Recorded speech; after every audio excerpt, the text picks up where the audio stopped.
On a morning in November of 1835, in a small stone cottage on Moody Street in Dunfermline, Scotland, a child was born who would one day become the richest man alive. But on that particular morning, no one yet knew this. The room was cold. The stone walls sweated with the damp of a Scottish autumn, and somewhere in the narrow street below, the handlooms were already beginning their rhythmic work, that patient, persistent clacking that had defined the economy of this small weaving town for generations. That sound, that gentle percussion of thread and wood and human hands, was the only wealth the Carnegie family possessed, and it would not be enough. What's remarkable about this beginning is how unremarkable it seemed at the time. Andrew Carnegie arrived into a world that had already begun to crumble, though few in Dunfermline wished to acknowledge it yet. His father, William Carnegie, was a skilled hand-weaver, a man of some pride in his craft, though the craft itself was slowly being overtaken by forces he could neither control nor fully understand. His mother, Margaret Morrison, was the daughter of a shoemaker, a woman whose own industry was also beginning to fade. They lived in the way that skilled tradespeople lived in that era, respectably poor, with knowledge instead of money, with pride instead of security, and they lived beneath the constant, gentle hum of the looms. To truly understand how this particular cottage, on this particular street, would send a child across an ocean and into a fortune that would reshape the world, you must first hear what that cottage sounded like. The looms of Dunfermline were not industrial engines, not yet. They were hand-operated frames, each one requiring a skilled worker to sit at it for 14, sometimes 16 hours a day, moving the shuttle back and forth, creating bolts of linen that would be shipped throughout Britain and Europe. The rhythm was meditative, almost musical. Thump, clack, slide. Thump, clack, slide. For centuries, this had been enough. For centuries, the weavers of Dunfermline had been proud men, relatively well paid for the standards of rural Scotland, secure in the knowledge that their children would likely follow them into the same craft. The looms were their inheritance, and woe to any family that did not possess one. William Carnegie owned his loom. This was important. He was not a labourer working for a manufacturer. He was something closer to an independent merchant, selling directly to buyers when he could. This distinction meant that the family had slightly more than subsistence, though never much more. The cottage itself was modest by any standard. 2 rooms downstairs, 1 room up, a common pattern for the Scottish working trades. The stone was rough-dressed and damp, as all Scottish stone seems to be when moisture finds it, which is always. There was a small hearth for heat and cooking, and in the back, the weaving shed where the loom stood like a patient animal waiting for its master's hands. Young Andrew, called Andra by his family in the way of Scottish diminutives, grew up literally inside the economics of his own obsolescence, though no one would have used such language. Instead, what he would have experienced was simpler and more visceral, the tension in his father's shoulders as orders became harder to secure. The conversations between his parents late at night, their voices dropping to that careful, controlled murmur that adults use when they are discussing something frightening, the slow, creeping realization that the world was changing and that the change was coming for them. If you have ever wondered how a person comes to believe that enormous accumulation of wealth might be their calling, you might begin here, in this damp Scottish cottage, where the wealth being created by his father's hands was never quite enough. That hunger was instilled early, not in a greedy way perhaps, but in the way that any child learns to feel the edges of their family's limitations. Andrew Carnegie would spend his first 13 years listening to the looms of Dunfermline, and he would spend the rest of his life running from that sound, and simultaneously trying to fix the world that had doomed it. We'll explore together the full arc of his journey, from this modest weaving cottage all the way to the great estates and industrial empires he would build. If you'd like to journey deeper into the lives of history's great and complicated figures, and to understand how a man might rise from steerage to riches while carrying the memory of handlooms in his ears, I do hope you'll subscribe to this series, where we move slowly through the lives of those who shaped our modern world, one calm evening at a time. For now, though, let's stay here in Dunfermline, in the 1830s and 1840s, when Andrew Carnegie was still a boy, and when the forces that would uproot his family were gathering just beyond the edge of town. The streets of Dunfermline in Andrew's childhood were narrow and winding, built on the logic of medieval town planning rather than modern gridwork. They climbed the gentle hills that surrounded the town, and they were lined with cottages much like the Carnegies, modest homes where modest trades were practiced with quiet dignity. The town had a long history. It was once the seat of Scottish royalty. King Robert the Bruce was buried in Dunfermline Abbey, and the memory of that former grandeur still clung to the place like old tapestry. There were stone walls from centuries past, and a kirk, and a sense that this town had once mattered greatly to Scotland's story. But by the time Andrew Carnegie was born, Dunfermline had settled into a different sort of importance. It was simply the weaving capital of Scotland. Everyone in town was in some way connected to cloth, either making it, selling it, shipping it, or servicing those who did. This is where you must imagine the sounds, not traffic, not noise in the modern sense, but rather the pervasive, patient percussion of human industry. On any given morning, as dawn broke over the town, dozens of weavers would be taking their positions at their looms. The sound would build gradually, a single loom, then another, until the entire street, and indeed much of the town, was thrumming with this unified, rhythmic clacking. It was the sound of commerce, it was the sound of survival, and it was, though few recognized it, the sound of something ending. What made Andrew Carnegie's birth year significant was not his birth itself, but what was happening in the wider world of British industry at that very moment. The power loom, the mechanized version of the hand loom, had been invented several decades earlier, but it was only now beginning to be adopted at scale. Factory owners were discovering that a single powered loom, operated by a relatively unskilled worker, could produce more cloth in a day than 3 skilled hand weavers could produce in the same time. The economics were inexorable. Why pay a skilled craftsman 14 shillings a week when you could pay an unskilled factory worker 5 shillings and get more output? The math was merciless. William Carnegie understood this, at least in the way that an intelligent man can understand something he hopes will not quite happen to him. He was a proud craftsman in an industry that was being dismantled by mathematics, and he was not alone. All around him, in cottages throughout Dunfermline and throughout Scotland, other weavers were having quiet conversations with their wives about what came next. Some of them would adapt. Some would move to the factories and tend the power looms, becoming machine minders rather than craftsmen. Some, like William Carnegie, would wait a little longer, hoping the market would stabilize, that quality hand-woven cloth would always have value, that there would always be buyers who preferred the work of human hands to the output of engines. But hope, as it so often is, would not be enough. The cottage where Andrew Carnegie spent his first years was unremarkable in almost every way. It was not grand, it was not even particularly comfortable by modern standards, and it was not especially comfortable by the standards of its own time either. There was no running water. There was no gas lighting. Oil lamps sufficed, and candles when the family was being economical. In winter, the stone walls seemed to generate cold rather than merely transmit it from outside. The food was simple: oatmeal, some vegetables from a small garden, meat rarely, bread baked at home. The clothing was wool, naturally, manufactured by the family's own hands or by other weavers. Everything was made, remade, mended again. And yet, There was something in this austerity that was not unhappy.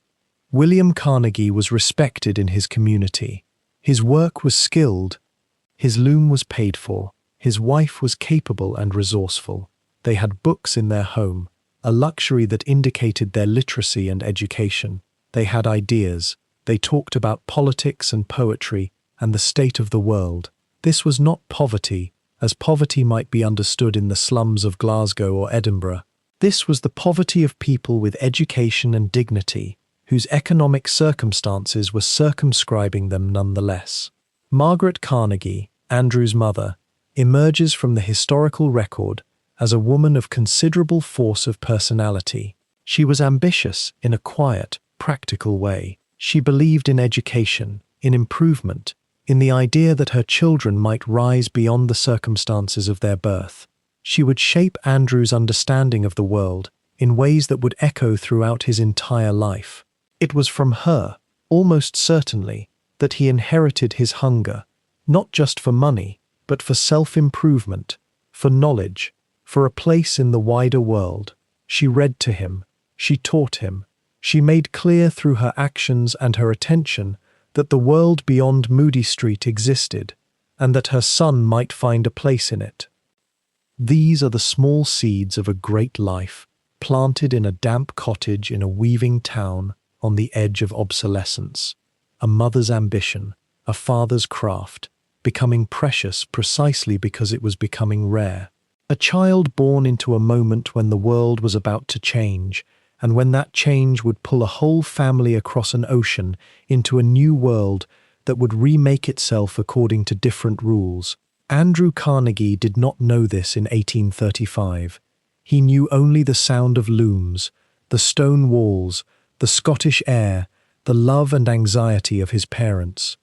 He could not have imagined that he would become a captain of industry, or that his name would eventually define an entire era. He was simply an infant in a cottage, breathing the damp air of Scotland, listening to the patient clacking of his father's hands at work. But everything was already changing. From that dampened cottage in Dunfermline, where a small boy watched his father's fingers move across linen threads, would eventually emerge the man who built the steel spine of America. It's one of history's quieter paradoxes, and yet one that feels almost inevitable when you trace the line slowly enough. The conditions were set, you might say. The hunger was there, the world was ready to be reshaped, and so was he. But what makes a life like Andrew Carnegie's worth understanding, truly worth sitting with on a night like this, is not simply that he rose from nothing to everything. Thousands have done that, in ways large and small, and we rarely remember them. What matters is how he thought about that transformation, what he believed it meant, how he wrestled, whether he knew it or not, with the question that haunts every person who acquires great power. What is it for? Throughout his long life, Carnegie would return again and again to that image of himself as a boy. The Scots cottage, the industrial loom, the feeling of being small and outside the doors of opportunity.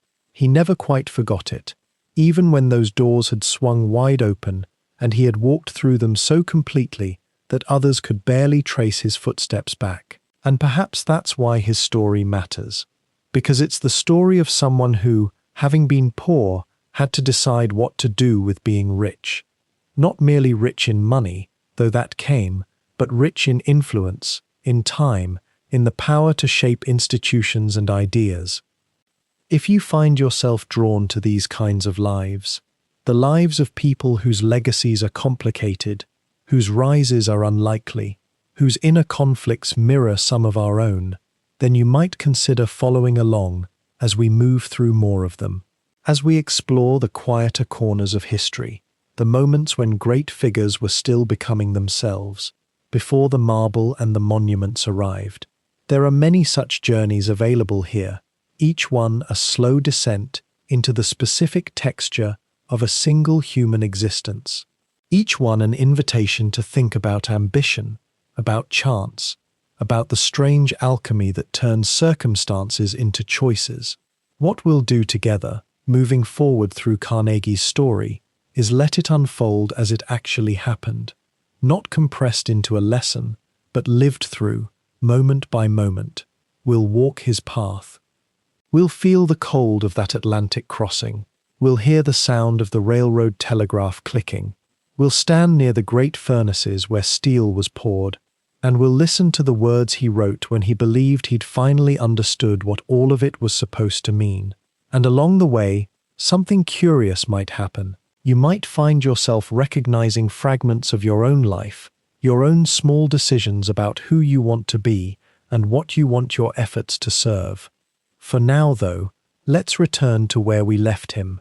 The boy is still in Dunfermline. The cottage is still damp from the Scottish winter. And though he doesn't know it yet, the larger world is already in motion. The steam engines are already beginning to turn. The old ways are already beginning to fade.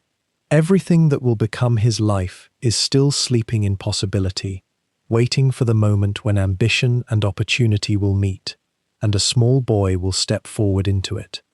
It was 1835 when Andrew Carnegie was born into that world of handlooms and stone streets. But the world he was born into was already becoming obsolete. This was the paradox of his childhood, to arrive into a way of life that was even then preparing to vanish. And perhaps it was this particular timing, this sense of living in the last moments of something, that gave him such a fierce clarity about the future. He was born at the hinge of an age, you might say, born into the old world, but destined for the new one. The Scottish lowlands in the 1830s were not especially affluent, even in their better moments. The linen industry had made Dunfermline prosperous enough in previous generations, but by the time the Carnegies were living there, the prosperity was already fragmenting. Handloom weaving was an ancient skill. It had the weight of centuries behind it, the respectability of craft and tradition. But it had no answer to the machines that were arriving from England, the mechanical looms driven by steam, which could produce in hours what took a skilled weaver days. This was not yet a cataclysmic change. The old and new systems existed side by side for a time, but the direction was already clear to anyone paying attention.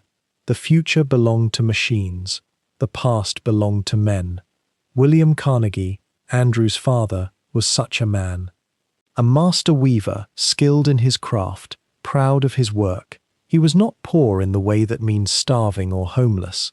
He was poor in the way that means your profession is becoming worthless, and you can feel it happening, and there is nothing you can do to stop it.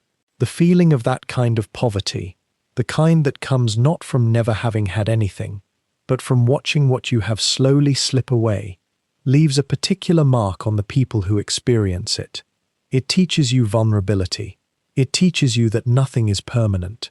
And sometimes, if you're the right kind of person, it teaches you hunger. In the Carnegie household, that hunger expressed itself, if quietly. William didn't have much, but what he did have included a certain intellectual curiosity. The family read. They discussed ideas. They believed in education as something valuable and real, not as a luxury for the wealthy, but as a fundamental good. Margaret Carnegie, Andrew's mother, carried this belief with particular intensity. She was a woman of considerable will and determined optimism. When the future began to seem impossible, she turned her attention not to resisting it, but to preparing her son to meet it. Andrew was born the younger of two surviving children. He had an older sister, Anne, who would remain a steadying presence in his life for decades. The family was not isolated in their struggles. Around them, other weaver families were grappling with the same transition. Dunfermline was becoming a town in transition, a place where the old certainties were evaporating, and people were beginning to consider leaving, not because they wanted to necessarily. Leaving was difficult, expensive, frightening, but because staying seemed increasingly impossible.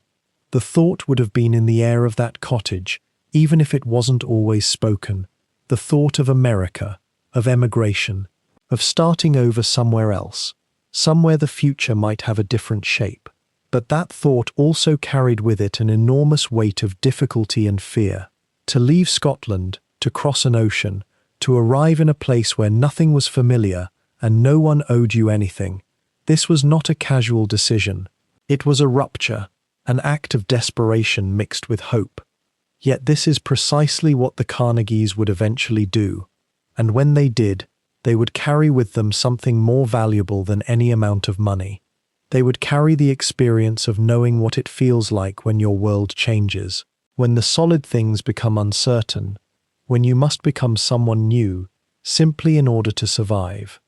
This background, this memory, would echo throughout Carnegie's entire life, even as he accumulated unprecedented wealth, even as he moved through circles of power and influence, even as he became, in the eyes of the world, a man of extraordinary security and accomplishment. Some part of him would always be that boy in Dunfermline, watching the machines arrive, feeling the ground shift. And that might be the most important thing to understand about him, right from the beginning. He did not come from privilege, and he never, quite, felt as if he truly belonged to privilege, even when he had all of it. The cottage where Andrew was born was itself a living thing, woven into the rhythms of his parents' hands. His mother, Margaret Morrison Carnegie, and his father, William, were hand-loom weavers, craftspeople whose skill had sustained the family for generations. In the years before his birth, the hand-loom weaver occupied a particular place in Scottish society. Not wealthy, but respected. Not idle, but dignified. The work demanded precision, patience, and an understanding of patterns that lived in the body as much as the mind. Each movement of the shuttle was a choice. Each thread placed held weight. And if you were good at it, as William Carnegie was said to be, the work provided a modest living in a town built entirely on the assumption that this work would continue. But something was shifting in the air. Even as Andrew's father set his loom and began his day's labor, the ground was moving beneath the family's feet. You see, the Industrial Revolution was not arriving in Dunfermline all at once like a storm. It arrived quietly, in pieces, in the form of machines that could do what human hands had done, but faster, cheaper, and without needing to rest or demand fair wages. The steam-powered loom, the power loom as it was called, was not new. It had been around for decades, but it was spreading, creeping, becoming inevitable. And with each factory that installed these machines, with each owner who realized that one person could now tend 6 or 8 or 10 looms at once, the hand weavers of Scotland felt their world contracting. Consider what this must have felt like, not in the abstract terms of economic history, but as a lived reality. William Carnegie had learned his trade as a boy. He had spent years mastering it. He had built his reputation on quality. He had a steady, if modest, income. His hands knew the work so well that he could produce cloth while thinking of other things, while talking with his wife, while listening to the sounds of the street. The loom was not just a tool. It was the basis of his identity, his place in the community, his sense of himself as a useful and valued person. And now, gradually but unmistakably, machines were rendering that identity obsolete. What began to happen across Scotland in the 1830s and 1840s was a kind of slow erosion. The factories undercut the hand-loom weavers on price. A factory owner could produce cloth for less than William Carnegie could, because his machines required less skilled labor and no rest. Gradually, the hand weavers' share of the market shrank, wages fell, commissions became less frequent. The waiting periods between jobs grew longer. A craft that had supported communities for centuries was being consumed by something newer and more efficient, though whether it was truly better depended entirely on whether you were the owner of the factory or the person whose skill was no longer wanted. The mood in Dunfermline began to shift. If you had walked through the town in the late 1830s, you would have noticed a tension in the streets. Fewer people looking busy, more people gathering in anxious clusters, fewer goods being sold, fewer services needed. The spin-off trades that had supported weavers, the merchants who sold them supplies, the landlords who rented them cottages, These people too felt the squeeze. It was not yet a crisis, it was not yet catastrophic, but it was undeniable. The prosperity that had seemed permanent was becoming fragile. William Carnegie, by most accounts, was not a man to panic or to give in easily. But he was pragmatic. He could see which way the wind was blowing. The loom on which he worked was increasingly a relic. The cloth he produced competed with factory cloth, and factory cloth was winning. And he had a wife and a growing son. He had responsibilities. What good was dignity if it left your family hungry? Around this same time, another thread was entering the story. Letters began arriving in Dunfermline from Scotland's emigration networks. Letters from kinfolk and neighbours who had already taken the risk of leaving. They wrote from America, from Pennsylvania particularly, where factories were being built and workers were wanted.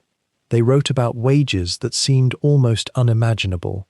They wrote about a place where a skilled person, even if his old skills were obsolete, could learn new ones and earn a living. The letters were not entirely rosy. They mentioned the difficulty of the crossing. They mentioned the harsh winters, the competitive pressure, the long hours. But they also mentioned something that was increasingly unavailable in Dunfermline: opportunity. The sense that if you worked, if you learned, if you were willing to sacrifice in the present, you might build something for your family in the future. For William and Margaret Carnegie, the decision must have been agonizing. To leave Scotland meant abandoning everything familiar, the town where they had roots, the skills they had mastered, the community that knew them, the language. Though they spoke English, the particular flavour of Scots English, the local way of being. It meant crossing an ocean that had killed people. It meant arriving in a place where they knew no one. It meant starting over, almost from nothing. But what was the alternative? To stay and watch their income continue to decline, to feel, year by year, more marginal, more dispensable, to sit and wait for the handloom weaving to disappear entirely. There is a particular pain in being left behind by history, in watching the world change in a way that makes you smaller rather than larger. The handloom weavers of Scotland were not facing this pain because they were lazy or incompetent.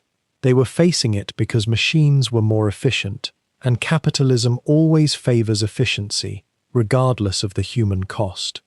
The family's decision to leave came, most likely, sometime in the mid-1840s.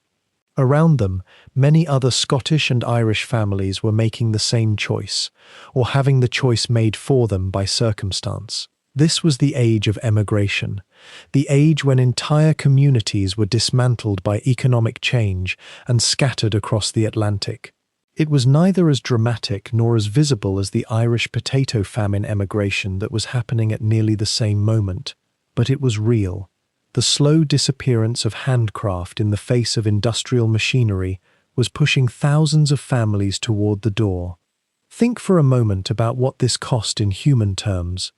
A skilled weaver who had spent decades perfecting his craft would have to arrive in America and accept work that was either unskilled or required learning an entirely new set of skills.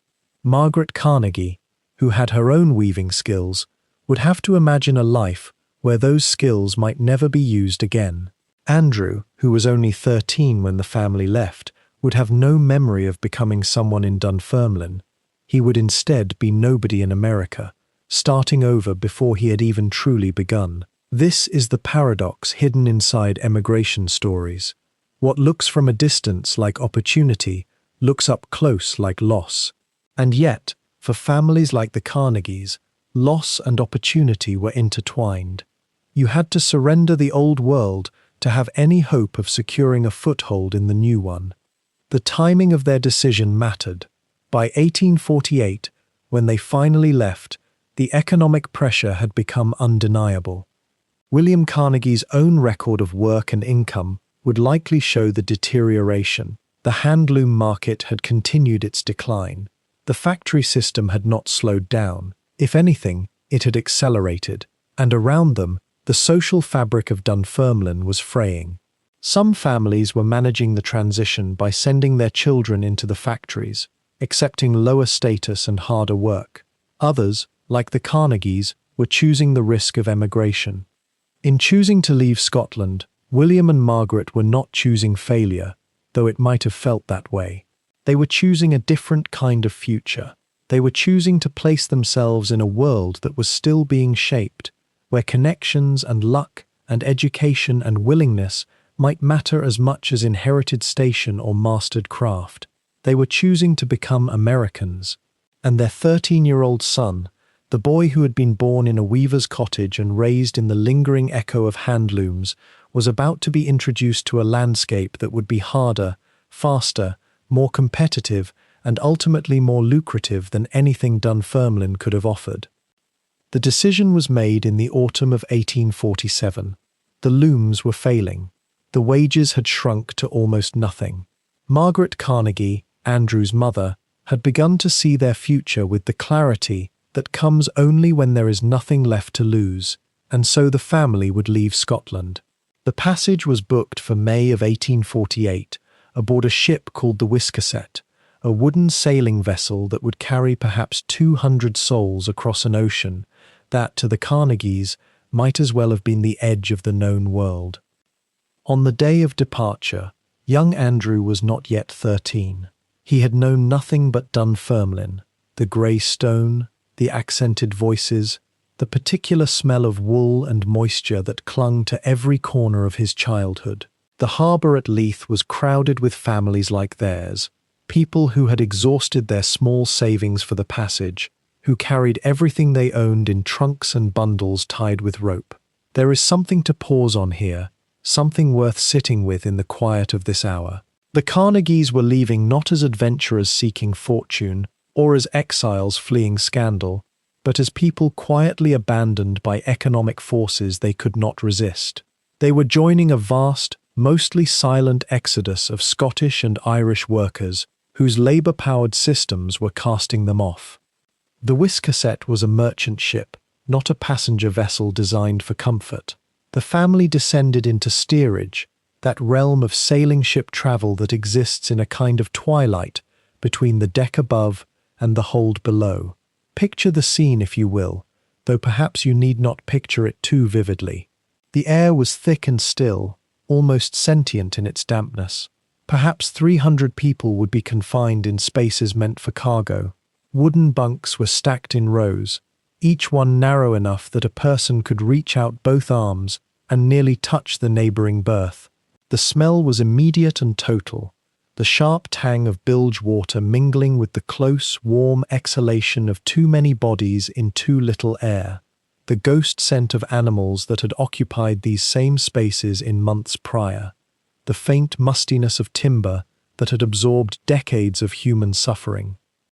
The journey would take somewhere between 5 and 7 weeks, depending on the winds and the caprices of the Atlantic. 5 to 7 weeks of this, day after day and night after night, with little separating seasons of rest. The Carnegies, perhaps fortunately, were not alone in their misery. Margaret would have moved through the darkness and half-light with the small network of Scottish families she had befriended at the harbour, and there would have been a kind of comfort, however thin, in shared experience. Andrew, young and resilient in the way of children, would have explored the limited geography of steerage with an intensity that only boyhood can muster. He would have asked questions. He was always asking questions. The food was not designed to nourish so much as to keep life flickering. Hard biscuits that required soaking in water or weak broth to become edible. Salted meat that had likely been salted when Andrew's grandfather was still weaving. Thin gruel. The water itself was kept in large wooden casks, and by the midpoint of such a voyage, it had taken on tastes and smells that seem almost impossible from the perspective of modern comfort. Yet people drank it. They had no choice. Illness moved through steerage like wind through a canyon. Dysentery, ship fever, what sailors called the flux. People died. Not always, perhaps not even often, but enough that the possibility was immediate and real. Every cough echoed in the darkness. Every fever was witnessed by dozens of others crowded impossibly close. And yet there is something remarkable to consider about these passages, something worth turning over slowly in the mind. The people below decks endured not because they were resigned or broken, but because they believed in something beyond the horizon. The Atlantic crossing was, for so many, the physical embodiment of a choice to walk away from a dying world and toward the possibility of another. It was painful and degrading and dangerous, but it was also an act of will. Margaret Carnegie had made this choice. Her son would remember it forever. The daily rhythm of the ship was marked by the sound of the bell, by the creak and moan of the wooden frame as it twisted in the swells, by the sound of canvas snapping on the deck above. The wind could be heard constantly, filtered down through layers of wood and human bodies. There was a kind of monotony to it all, broken by moments of acute distress. A child crying, someone retching, the clang of a bell signaling alarm or emergency. And underneath it all, the subtle motion of the ship, a gentle rolling that could either soothe into sleep or turn the stomach into knots. The body adjusted in time, though never entirely. Margaret likely spent her days looking after William, Andrew's younger brother, who was only 9.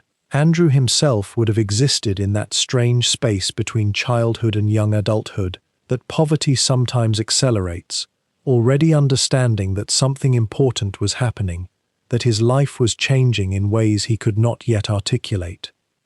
One imagines that there must have been moments of stillness, perhaps early in the morning before the full activity of the day, when the ship's motion lulled and the noise of human life quieted enough to hear the water itself, the sound of the bow cutting through the Atlantic. Andrew might have gone above deck at such moments if permitted, and stood at the rail, feeling the sea wind in his face, watching the horizon shift and heave. The ocean has a way of putting individual suffering into perspective, not by making it smaller exactly, but by placing it within something vast and indifferent and beautiful. The passage continued, day by day, the horizon unchanging, the sky most often grey, sometimes brightening to pale blue, sometimes darkening into storms that made the wooden ship shudder and creak in ways that tested the faith of even the most convinced believers. There were, one imagines, moments of community down in steerage, families sharing what small comfort they could find, mothers watching each other's children, men speaking in hushed tones about what waited on the other side. The Scottish accent, the particular way of Dunfermline's speech, would have been a constant thread running through the darkness, a sound of home in a place that was as far from home as humans could get. And then, gradually, the air changed, the water changed colour, the birds appeared. After 5 weeks or 6, depending on the vagaries of wind and current, the Wiscasset entered the mouth of the Delaware River, and the landscape of the New World began to resolve from blue horizon into actual, solid geography, marshes and muddy banks. The smell of America, which was different from Scotland, earthier somehow, greener, carrying a complexity of scents that were utterly unfamiliar. The ship moved slowly upriver, and people began to emerge onto the decks in numbers, blinking in the light, looking gaunt and pale after weeks in darkness. Philadelphia appeared first, a city of considerable size, bustling with activity and energy that would have seemed extraordinary to Scottish eyes. But the Carnegies were not stopping in Philadelphia.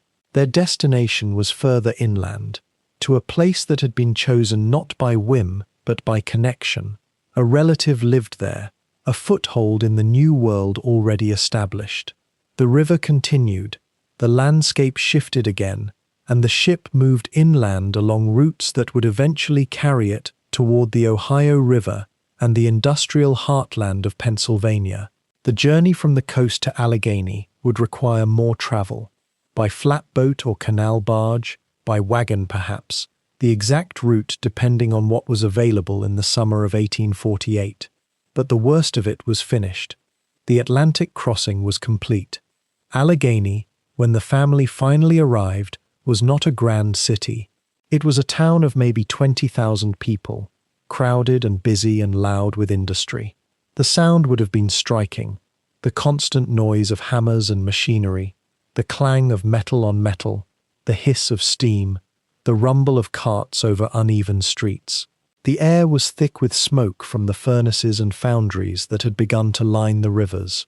The streets were unpaved or only partially paved, muddy in places despite the summer season.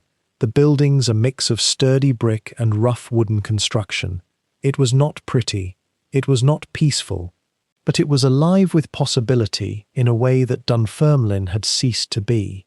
The Carnegies rented a small house, and Andrew, exhausted and transformed by the journey, found himself in a landscape so utterly foreign that it might have been another planet. The sounds were different, the smells were different, the people were different. American voices, the rapid-fire English of Pennsylvania, a way of speaking and moving that carried an entirely different kind of assumption about what a human life could contain. He was 13 years old, and everything he had known was behind him, separated by an ocean of time and distance. Before him lay a city he did not understand, a country he did not know, and a future that was entirely unwritten. When Andrew Carnegie stepped onto the mill floor for the first time as a boy of 13, his small frame was dwarfed by machinery that had no patience for childhood. The Allegro cotton mills of Allegheny, Pennsylvania, were not kind to the recently arrived Scottish immigrant, and yet something in those first months of industrial labor would shape not merely his fortune, but his entire understanding of what it meant to live with purpose in an uncertain world. His role was humble, almost invisible. As a bobbin boy, Carnegie threaded spools of thread onto spindles, his fingers learning the repetitive motion that would define the days of countless mill workers across industrial America. The air was thick with cotton dust that settled into his lungs, into his clothes, into the very rhythm of his breathing. The machinery roared with a constancy that made conversation nearly impossible, and the 12-hour shifts began long before dawn and ended only when the light had faded from the windows. For this labor, he earned $1.20 per week, a sum that seems almost laughable to modern ears, and yet it represented something vital to the Carnegie household. Every penny mattered. Every penny was the difference between bare survival and destitution. But here is where the inner life of young Andrew begins to reveal itself, and it is a quality that would prove far more valuable than his physical strength or his obedience. Even as his hands moved through the mechanical repetitions demanded of him, his mind was elsewhere. During lunch breaks, while other boys might have slept or played in the mill yard, Carnegie would slip away to borrow a newspaper, reading by whatever light he could find about the wider world beyond those factory walls. He cultivated a hunger that no amount of poverty could diminish. Do you wonder what possessed a child in such circumstances to reach for knowledge rather than rest? Perhaps it was something he had absorbed from his father, Hugh Carnegie, a handloom weaver of philosophical bent, a man who had read voraciously even as he'd watched his trade become obsolete.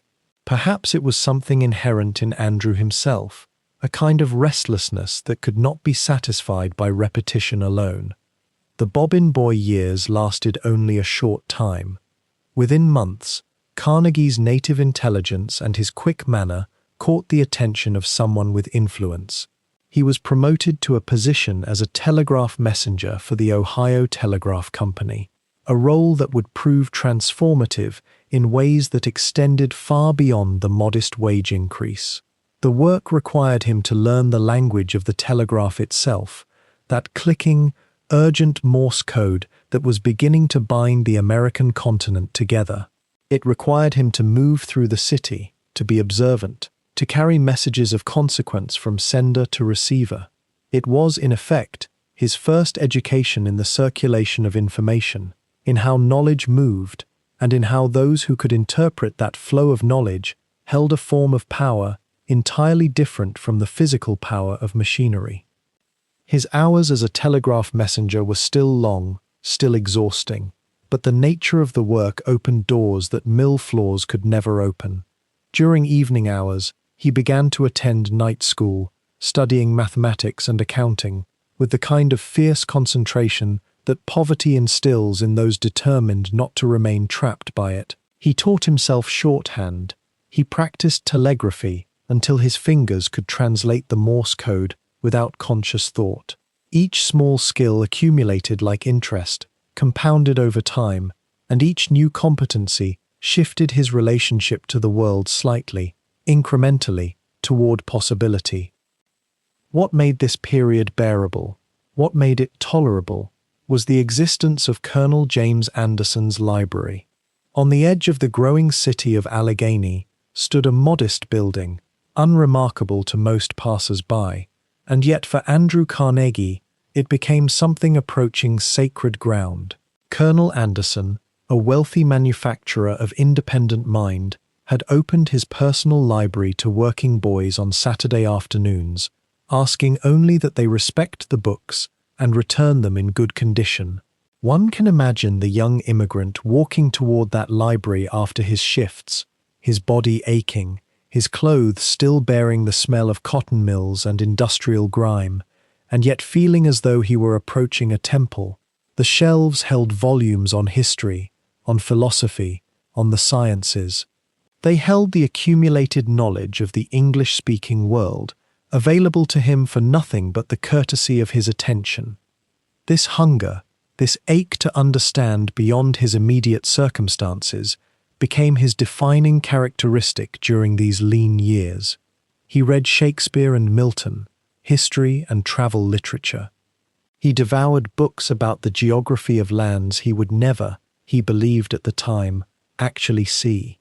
The late afternoons and evenings spent among those shelves were not retreats from the harshness of his life, so much as they were acts of resistance against it. Through reading, he could travel beyond Allegheny.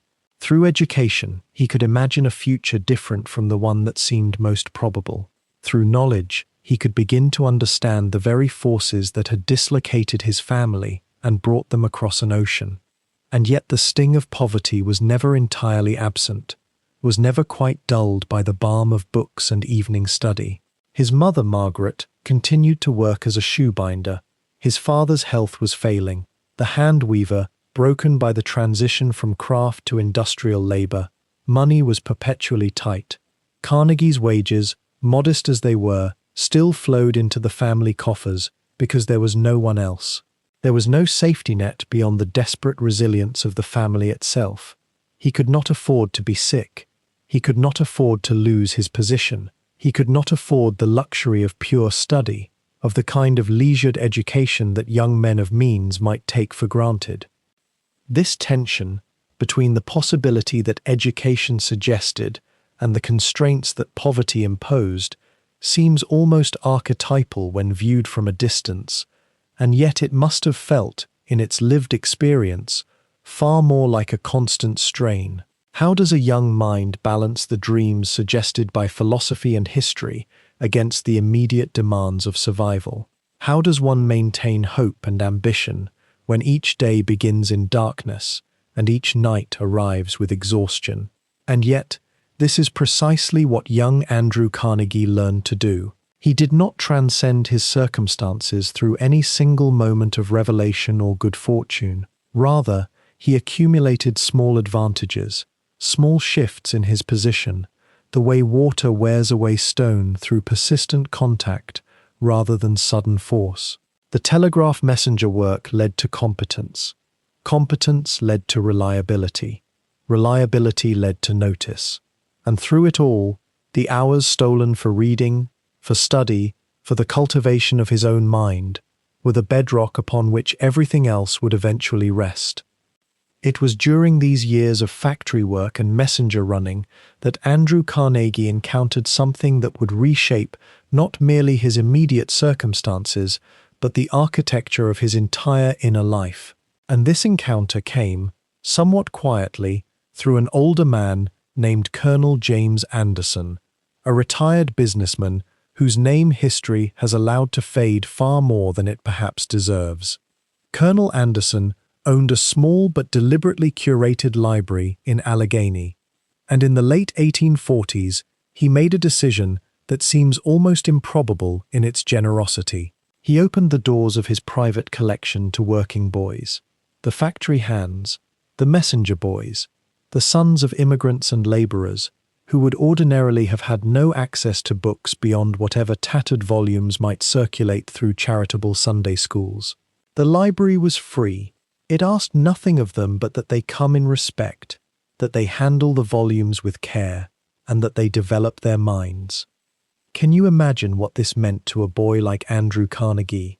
Not merely the access to reading, though that alone was transformative, but the unspoken message that someone believed he was worth educating, that his hunger for knowledge was not foolish ambition or unseemly presumption, but something worthy of encouragement. The young Andrew had already shown his hunger. In the cotton factory, during whatever moments of rest came to him, he had tried to educate himself through odd conversations with older workers, through borrowed scraps of newspapers, through the oral traditions of learning that the poor have always relied upon when formal education is closed to them. But Colonel Anderson's library was something different. It was sanctuary. It was permission. The evenings Andrew spent there are difficult to recover in precise detail, and yet we can sense their quality through what he himself said about them in later years. He entered a space lined with books, histories, biographies, essays, poetry, works that spoke of worlds and centuries beyond the immediate narrow confines of factory life and immigrant survival. Here was knowledge not as luxury good for the wealthy, but as accessible sustenance for hungry minds. That distinction is crucial. What Anderson was modeling, perhaps without fully intending it, was a philosophy that the young boy would one day articulate as his own, that a man's intellectual and moral development need not be the exclusive province of the rich. It is worth pausing here to reflect on what happened in those quiet evenings. Andrew was not reading casually, browsing for entertainment. He was reading with the deliberate intensity of someone who understood implicitly that knowledge was a ladder, that each book he absorbed was another rung upward from poverty. And yet there is something also tender in the image. The young man, tired from labor, choosing to spend his evening hours not in rest or recreation, but in the company of great minds. It speaks to an almost spiritual hunger, a recognition that the life of the mind was the only realm of experience that poverty could not entirely foreclose. The books he read there, or read in imitation of what Anderson had shown him was possible, shaped him in ways that his employers and fellow workers likely did not fully appreciate. He was becoming a man who could speak the language of literature, philosophy, and history. He was developing frameworks for thinking about wealth, duty, obligation, and human progress. When he read Adam Smith, and we know he did, for he mentioned it repeatedly, he was not reading it as an academic exercise. He was reading it as a kind of roadmap, a way of understanding the system he was learning to navigate. And here is where the remarkable symmetry begins to emerge, the thing that makes Colonel Anderson's library so significant to this story. The old gentleman had no way of knowing that the thin, earnest boy checking books from his shelves would one day become the richest man in the world, and that from the deep wells of that wealth would flow thousands upon thousands of public libraries. He could not have predicted that the gift he was giving, access, permission, the quiet affirmation that a poor boy's mind mattered, would be multiplied and distributed across an entire nation, indeed across the English-speaking world. What Colonel Anderson planted in those evenings was not merely intellectual knowledge, though it was that. He planted a kind of belief. He demonstrated, through practice, that books could be public property, that knowledge could be freely shared without diminishing either its value or the librarian's own standing. In a time when books were expensive objects, carefully guarded by the wealthy, when libraries were often private collections or exclusive subscription societies, Anderson's gesture was radical. It said, "This treasure belongs to all who wish to drink from it." Years later, after Carnegie had made his vast fortune and began to reflect seriously on what obligation that fortune carried, his mind returned again and again to this experience. He would write about it, recall it, use it to justify his own philanthropic vision. The public library became, in many ways, his chosen instrument for the redistribution of what wealth could purchase: access, knowledge, the tools by which a poor boy might elevate himself as he had. There is no way to know with certainty whether Carnegie would have become a philanthropist without Colonel Anderson's influence, whether his mind would have developed the same way, whether he would have felt the same pull to give back. But the connection seems undeniable. The gift of access, once received, often becomes a compulsion to give that same gift onward. When Andrew Carnegie remembered Colonel Anderson in his old age, he was remembering not merely a man who lent him books. He was remembering the exact moment when he understood that knowledge could be democratic, that human dignity was connected to the development of the mind, and that a man, or indeed a boy, could transcend his circumstances through the simple act of reading. It was in that library, in those quiet, unhurried evenings, that some of the seeds of his later life were sown, seeds that would grow, eventually, into something vast and transformative. It was in 1853, at the age of 18, that Andrew Carnegie encountered a man who would reshape the entire architecture of his ambition.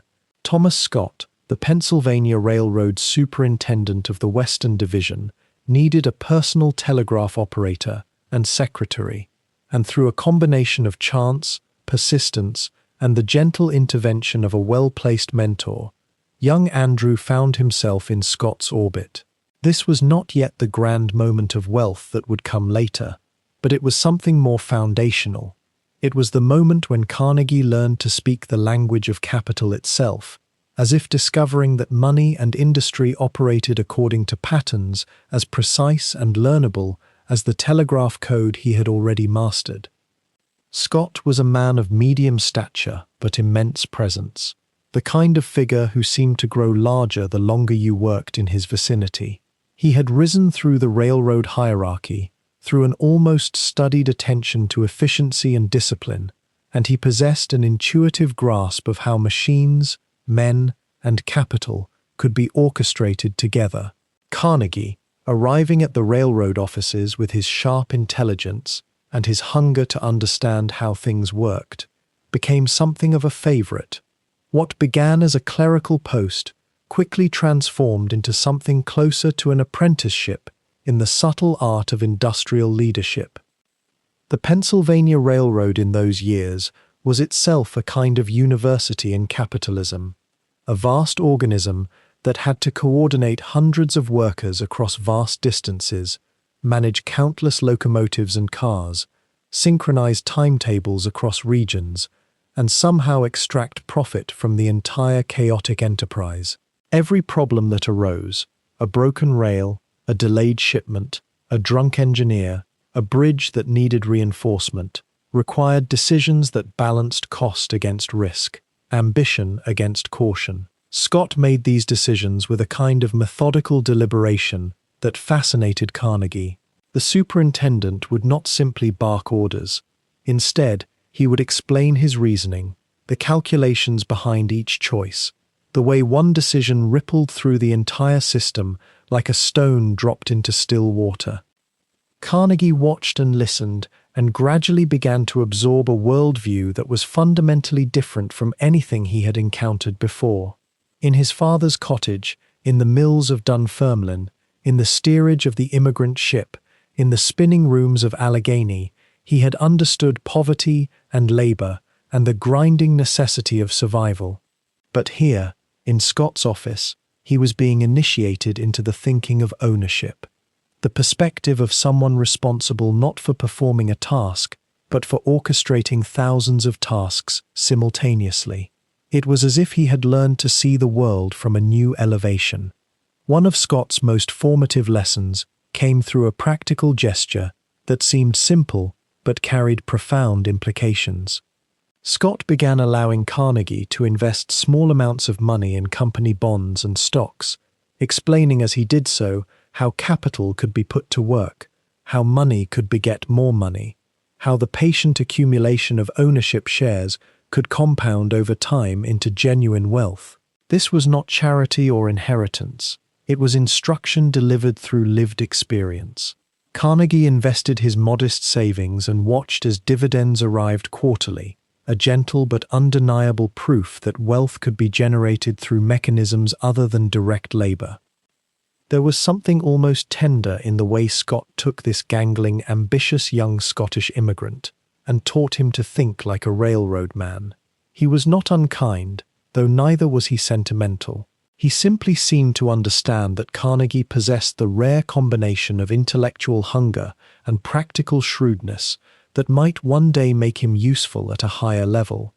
And perhaps, in some corner of his mind, Scott recognized in Carnegie something of his own drive, his own determination to climb upward through the world of commerce and power. The work itself was intense but clarifying.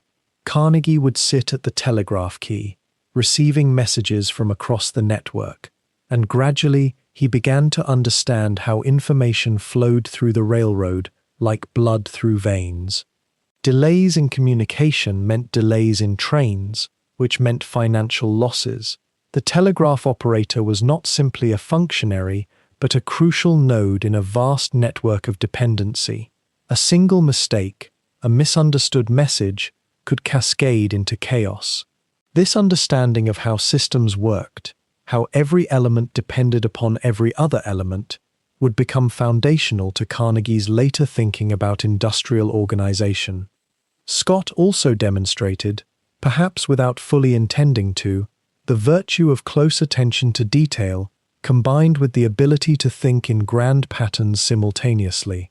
The superintendent might spend an afternoon reviewing the caliber of coal being delivered to a particular yard, insisting on minor improvements in supplier relationships, and then shift his mind entirely to contemplating the strategic positioning of the railroad within a larger competitive landscape. He showed Carnegie that successful industrial leadership required this kind of mental flexibility, this ability to move fluidly between the granular and the strategic. It was also during these formative years that Carnegie began to develop a particular philosophy about technological change. Scott was deeply interested in innovation, always attentive to new techniques or technologies that might improve efficiency or reduce costs. He did not resist the future. Instead, he positioned himself and his company slightly ahead of it, preparing for transitions that others had not yet anticipated. Carnegie absorbed this forward-looking mindset, this sense that the world was perpetually reorganizing itself, and that the question was not whether to embrace change but how to profit from it most intelligently. The relationship between Scott and Carnegie took on an almost paternal quality, though it was a paternity expressed through intellectual engagement rather than emotional warmth. When Scott was promoted and moved eastward, he brought Carnegie with him, and this advancement signaled that the young man had already begun to demonstrate the qualities that marked him as someone with potential for larger responsibility. Yet there remained, even in these years of rapid ascent, a quality of uncertainty, a sense that Carnegie was still testing his own capacities, still learning the contours of his own ambition. What Scott ultimately gave Carnegie was not merely a job or even a technical education, but something more elusive and more valuable. He gave him access to a way of seeing the world. From Scott's example, Carnegie learned that business was not primarily about greed, though profit certainly mattered. Rather, it was about understanding systems, about seeing how component parts could be organized and optimized, about developing the confidence to make large decisions with incomplete information while maintaining a clear sense of purpose. It was a template that Carnegie would refine and elaborate throughout his life, but its essential architecture was already visible in these years of quiet, intensive apprenticeship under a man who possessed both the power to teach and the patience to do so methodically, over months and years, allowing each lesson to settle into place before moving toward the next. As Carnegie learned the mechanics of the railroad under Thomas Scott's patient tutelage, something far larger was happening across the landscape of America itself. The railroads were not simply machines of transportation, they were instruments of reimagining. They were, in the most profound sense, rewiring the very concept of what distance meant, what time meant, and what was possible for a person willing to work and risk everything. Picture, if you will, the American landscape as it existed in the early 1850s. The nation stretched from ocean to ocean, but that stretch was abstract, almost theoretical. A journey from the East Coast to the Ohio Valley could consume weeks. Winter made certain routes impassable. The Mississippi River remained the true highway of commerce, and settlements clustered along its banks like beads on a string. Each community, relatively isolated, turned inward, living by the rhythms of seasons and local supply. Communication moved at the speed of a horse. News traveled slowly. Opportunity felt distant and hard-won. Then the rails began to lace themselves across that vast expanse. It is worth pausing here to appreciate what seems, to us now, almost mundane. But imagine being alive in 1850, and for the first time hearing that you could travel from Pittsburgh to Philadelphia in a single day. Not a week's journey on a coach with dust and rough roads and the constant fear of bandits. A day. The locomotive whistle became a sound that seemed to compress the nation into something manageable, something knowable. And with that compression came something more subtle yet more powerful, a unified sense of time itself. Before the railroads standardized their schedules, each town in America kept its own local time. Noon in Boston was not the same moment as noon in Pittsburgh. This seems a strange detail now, almost quaint. But consider what it meant for a nation trying to become one economic organism. How could contracts be honored across distance if time itself was fragmented? How could goods move reliably if every station operated in its own temporal bubble? The railroads solved this by imposing what was called railroad time, a shared temporal framework that bound the nation together with invisible threads. The ability to coordinate, to synchronize, to trust that an agreed-upon moment meant the same thing in different places. This was, in its own way, as revolutionary as the locomotive itself. And with unified time came unified ambition. A young man in a small town no longer had to wonder if the larger world was beyond his reach. The railroad meant that talent and determination could move, capital could move, information could move. The frontier, which had always been a destination you had to walk toward or ride toward over months or years, was suddenly accessible, and with accessibility came a particular fever that gripped the American imagination, the sense that fortunes could be made not just in land or farming or small-scale trade, but in the infrastructure itself. The railroad boom of the 1850s and 1860s became the first great speculative frenzy of industrial capitalism. Fortunes were built in weeks. Fortunes vanished in moments. Entire routes were charted on little more than optimism and a crude map. Investors in New York pooled their money with the hopes of connecting the Ohio Valley to the Atlantic. Regional rivalries spawned competing lines, each trying to carve out dominance, each promising to be the route that would make its investors wealthy beyond measure.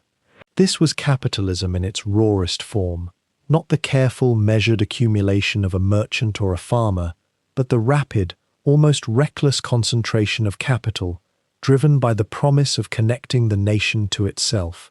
For someone like Andrew Carnegie, working in the thick of this as a young man at the Pennsylvania Railroad, this was not an abstract process. He was not reading about it in a newspaper in Scotland. He was living inside the mechanism itself. He was watching fortunes accumulate around him.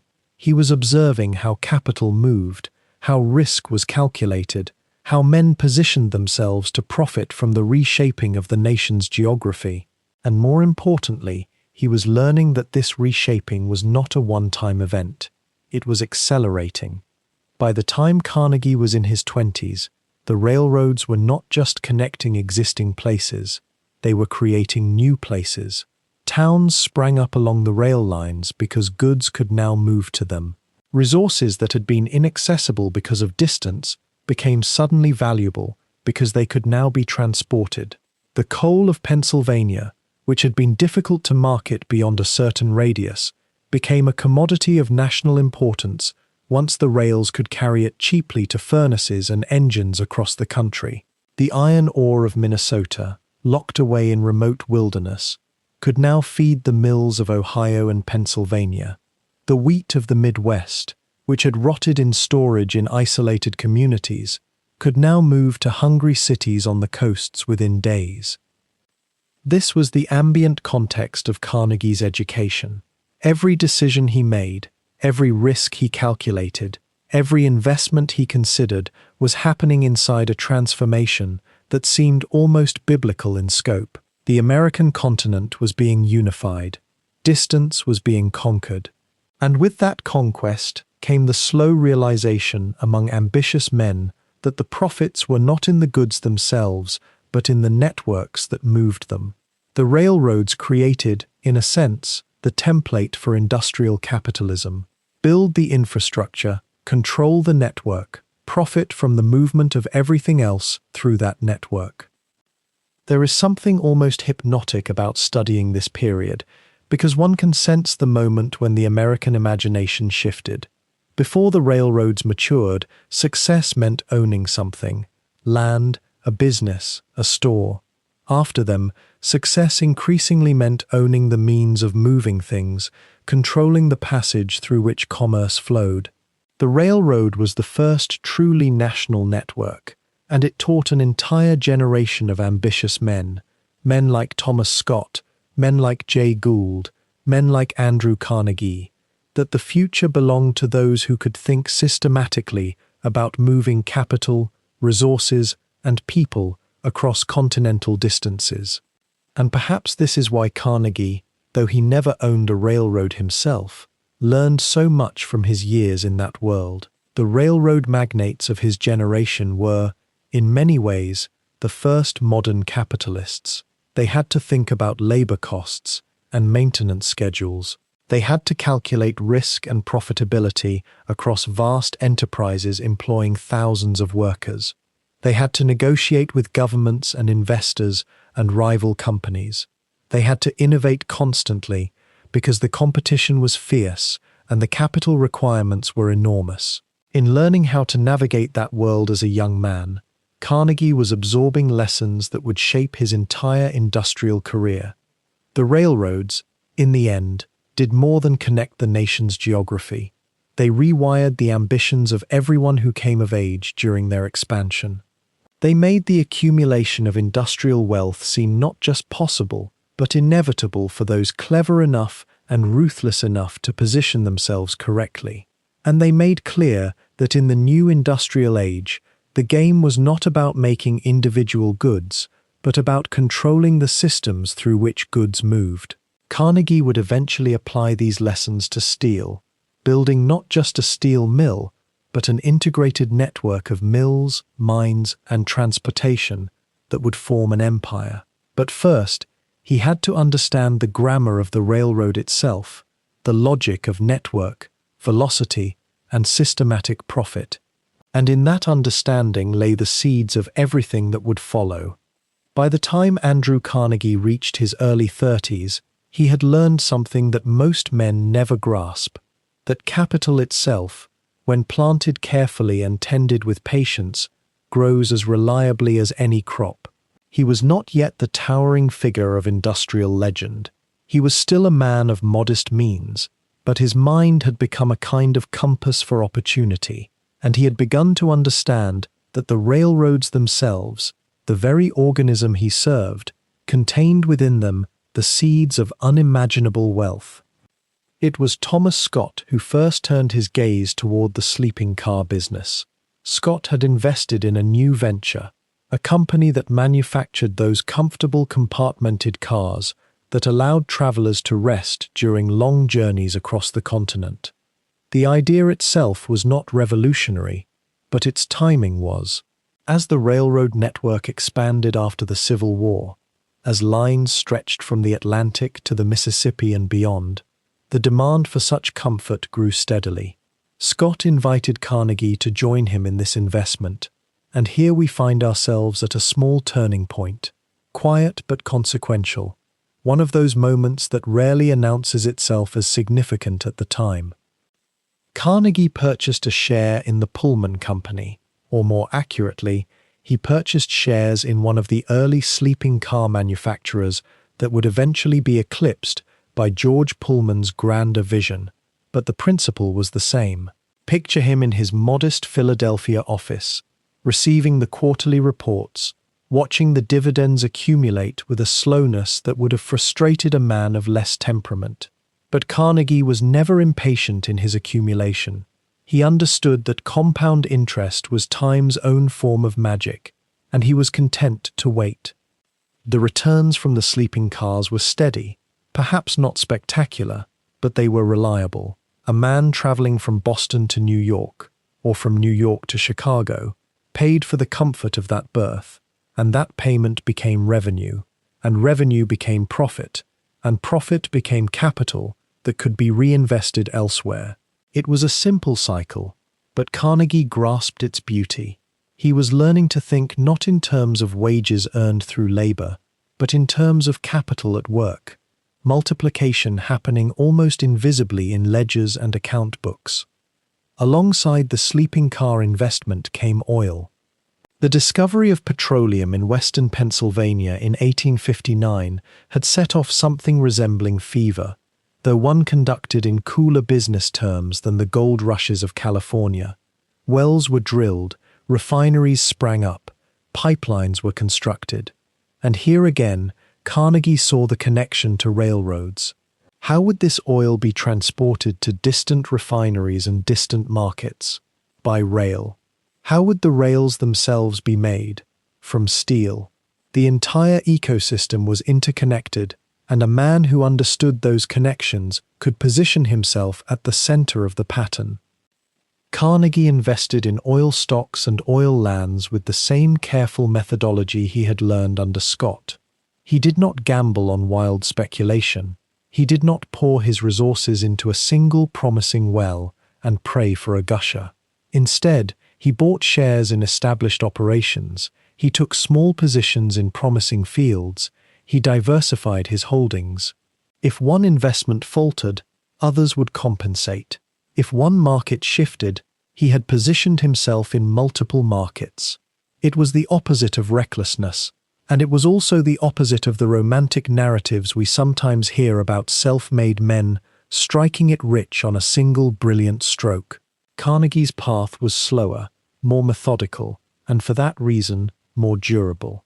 By the middle of the 1860s, Carnegie's investment portfolio had begun to resemble something quite different from the railroad salary that still formed his primary income. The dividends and returns were accumulating faster than he could reinvest them through his official positions. He was becoming what we might call an investor, a financier, a man whose wealth worked for him rather than against his labor. And yet he continued to show up at his railroad position. He was still officially employed as superintendent, still overseeing operations, still solving practical problems. The work grounded him, connected him to the actual physical world of rails and ties and locomotives. It prevented him from becoming a mere speculator, which was perhaps the greater danger. What is worth noting, and worth sitting with for a moment, is the particular psychology of this accumulation. Carnegie was not driven by the desire for luxury. He was remarkably indifferent to ostentation, to the showy display of wealth. His rooms remained modest. His clothing was well made but not extravagant. He walked to work rather than riding in a carriage. What drove him instead was something more subtle and perhaps more powerful, the desire to accumulate the capacity for action. Capital, in his mind, was not primarily a means to personal comfort. It was a means to influence, to shape the world, to build things of permanence and scale. He was collecting the power to think in terms of empires. The investment in oil and sleeping cars also positioned him perfectly for what came next. During these same years, the Civil War was beginning to reshape American industrial capacity in profound ways. Railroads were being used for military transport. New technologies were being developed with urgency.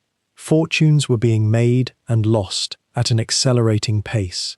And Carnegie, with his careful diversification, his positions in multiple industries, his deep understanding of the rail infrastructure, found himself moving through this period of crisis with a kind of advantage that luck alone could not have provided. He had positioned himself not through prediction or prophecy, but through a kind of logical reasoning about how the future would need to function. Consider what he had accomplished by this point. He had transformed himself from a telegraph messenger, a young immigrant with barely any formal education, into a man who held stakes in the sleeping car business, in oil production, in railroad securities. The wealth was still modest by the standards of the Carnegies who would emerge a decade later, but it was becoming real. It was becoming the kind of wealth that could fund further ambitions, that could take risks because it could afford to lose and still function. This is perhaps one of the least visible aspects of wealth accumulation. It is not a single leap from poverty to riches, but rather a long series of careful steps, each one opening new possibilities, each one requiring not luck, but rather attention, timing, and a particular kind of disciplined patience. The dividends kept coming, the reports kept arriving, and Andrew Carnegie, still moving through his railroad duties with apparent focus, was slowly becoming invisible in the way that the most successful accumulations of capital tend to be. The dramatic stories get told, the brilliant invention, the lucky strike, the daring gamble that pays off, but the slow multiplication of carefully chosen investments, the quiet reinvestment of returns, the diversification across multiple ventures, these tend to happen almost silently, in ledgers and correspondence that history often overlooked. And yet it was precisely this method, this temperament, this approach to capital that would eventually make Carnegie not merely wealthy, but extraordinarily, transformatively wealthy. Wealthy enough to reshape his vision of what wealth might mean and what obligations it might carry. By the spring of 1861, when Confederate forces fired upon Fort Sumter in Charleston Harbor, Andrew Carnegie had already begun to gather the threads of what would become a considerable fortune. He was 25 years old, working as a superintendent for the Pennsylvania Railroad under Thomas Scott, a man who had become something like a second father to him, offering not just employment, but a kind of apprenticeship in the grammar of American enterprise. When the nation fractured and war consumed the eastern seaboard, Scott received an urgent summons from the Secretary of War. The railroads and telegraphs, those twin nervous systems of industrial America, were suddenly instruments of national survival. Scott was asked to come to Washington and oversee the military transportation and communication infrastructure, and he brought Carnegie with him. What unfolded over the next 4 years exists in a peculiar moral shadow, one that Carnegie himself would rarely discuss with full candor in his later memoirs. The young man from Dunfermline who had once walked the damp streets of that weaver's town with barely a coin in his pocket, found himself in the machinery of a war that would cost 600,000 American lives. He was not a soldier. He would not see the blood, or hear the screams, or watch the light leave a young man's eyes. Instead, he managed. He organized. He solved the logistical puzzles that kept armies fed, armed, and connected across vast distances. In Washington, he helped oversee the telegraph operations that carried orders between the War Department and the armies in the field. He worked to coordinate rail transport, ensuring that supplies and troops moved with the efficiency that a continental war demanded. It was technical work, administrative work, the invisible scaffolding upon which armies stand. The moral complexity of these years is worth sitting with. even gently. Carnegie was profiting. The war that consumed the nation also accelerated the very industries in which he held investments, or through which he earned his salary. The railroads grew indispensable and received government contracts of enormous value. Telegraph companies expanded their reach and influence. Iron and steel mills worked around the clock to feed the appetite for weapons, rails, and armor plate. A young man with capital and connections could prosper tremendously, and Carnegie did. He invested in government bonds. He speculated in sleeping car companies. He purchased shares in oil wells as the petroleum industry was beginning its first tentative expansion. Some biographers have suggested, with careful language, that he positioned himself strategically to benefit from the war's industrial demands. Whether this was cynical calculation or simply the natural instinct of an ambitious young entrepreneur moving through a changing landscape remains, perhaps, a question without a final answer. What we do know is that Carnegie himself seemed to experience some internal reckoning about these years. In his later public statements and writings, he offered thin justifications. He had been serving his country. He had been doing necessary work. The profits, when they came, had been the byproduct of efficiency and good management, not any deliberate scheme to grow wealthy on another's suffering. Yet there is something almost evasive in these explanations, a quality of not quite meeting one's own gaze.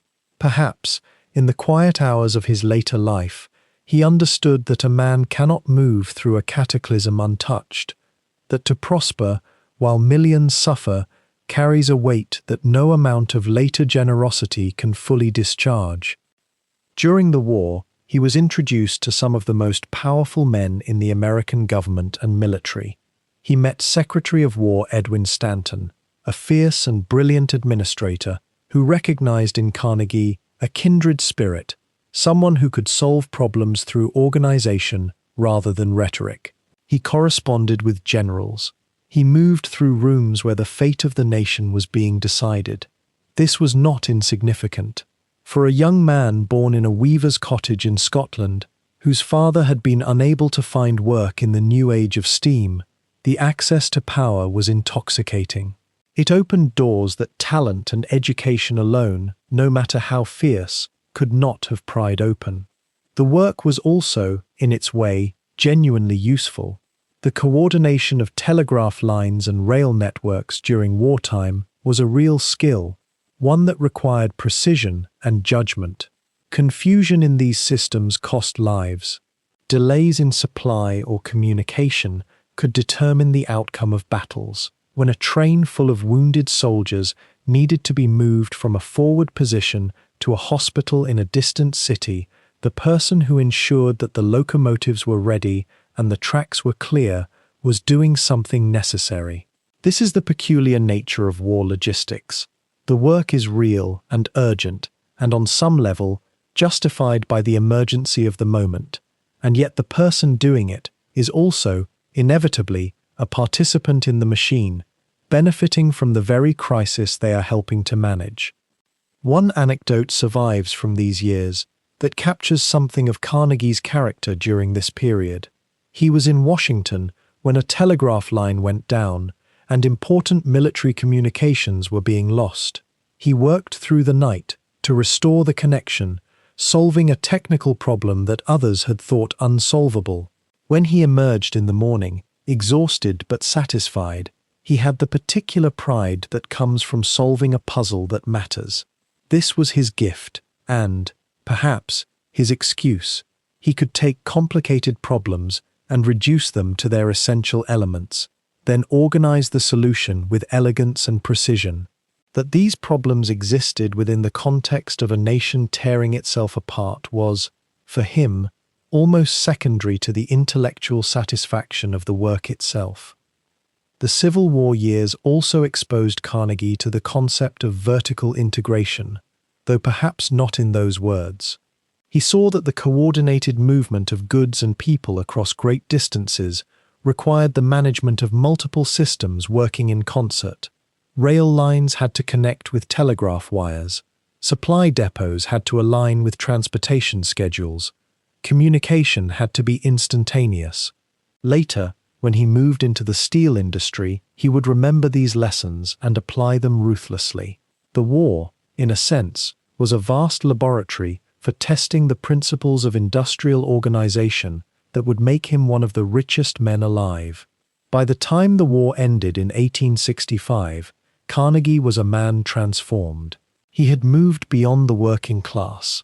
He had moved beyond even the comfortable middle class of a minor railroad superintendent.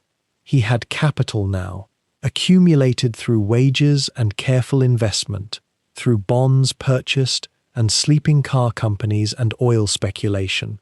He had connections that reached into the highest levels of American commerce and government. And he had something equally valuable. He had seen how industries could be organized at scale, how capital could be mobilized, how enormous enterprises could be made to work through understanding and system rather than through force or chance. The cost of these insights and these profits was something that Carnegie would carry with him, perhaps not always consciously, for the rest of his life. The young man who had read Emerson and believed in the perfectibility of humanity through self-education and virtue had also, without fully acknowledging it, learned that fortune in America could be accelerated by proximity to power, by positioning oneself within the current of historical events, by understanding that crisis creates opportunity. Whether he felt guilt about this is something we can only intuit from the distance of history. But what is certain is that when he emerged from the Civil War years, he was no longer simply Andrew Carnegie, the ambitious Scottish immigrant. He was becoming something larger, more complex, something that contained both genuine idealism and a calculating eye for advantage, both impulses dwelling in the same skin, often without obvious conflict. By the time Carnegie's investments in sleeping cars and oil had quietly begun to compound, gathering dust on ledgers that few men bothered to read closely, a transformation was already underway in the metallurgical workshops of England that would alter the entire trajectory of his ambition. And it began not with any grand fanfare or patent ceremony, but with a question that had haunted ironmakers for centuries. How could one strip the impurities from molten iron without losing the metal's strength and malleability in the process? For generations, the answer had eluded them. Traditional crucible steel was precious, expensive, and slow to produce, each batch requiring hours of painstaking labor in furnaces that could barely reach the necessary temperatures. The world had iron in abundance. That was never the constraint. But usable steel remained scarce enough that only the wealthiest industries could afford to build with it or machine it. Swords and surgical instruments, springs and fine tools, steel was luxury-made metal. Then, in 1856, an Englishman named Henry Bessemer, a man of relentless curiosity and methodical patience, stood in his workshop and performed an experiment that would echo through the next 100 years. He had observed that molten iron, when exposed to a strong blast of air, burned with extraordinary heat. The impurities within the metal, the carbon, the silicon, the phosphorus, all the elements that made raw iron brittle and unreliable, these could be oxidized away, burned out by that very heat. The question that Bessemer posed to himself was deceptively simple. What if one could harness that burning, that violent oxidation, not as a danger to be feared, but as a tool to be controlled? And so he designed a vessel shaped almost like a giant pear, made of steel itself, lined with clay and brick, to withstand temperatures that would melt ordinary metal. The converter, as it came to be called, was both elegant and terrible in its simplicity. You poured molten iron into the top, then forced air up through a series of holes in the bottom, creating a roaring, brilliant conflagration within the chamber.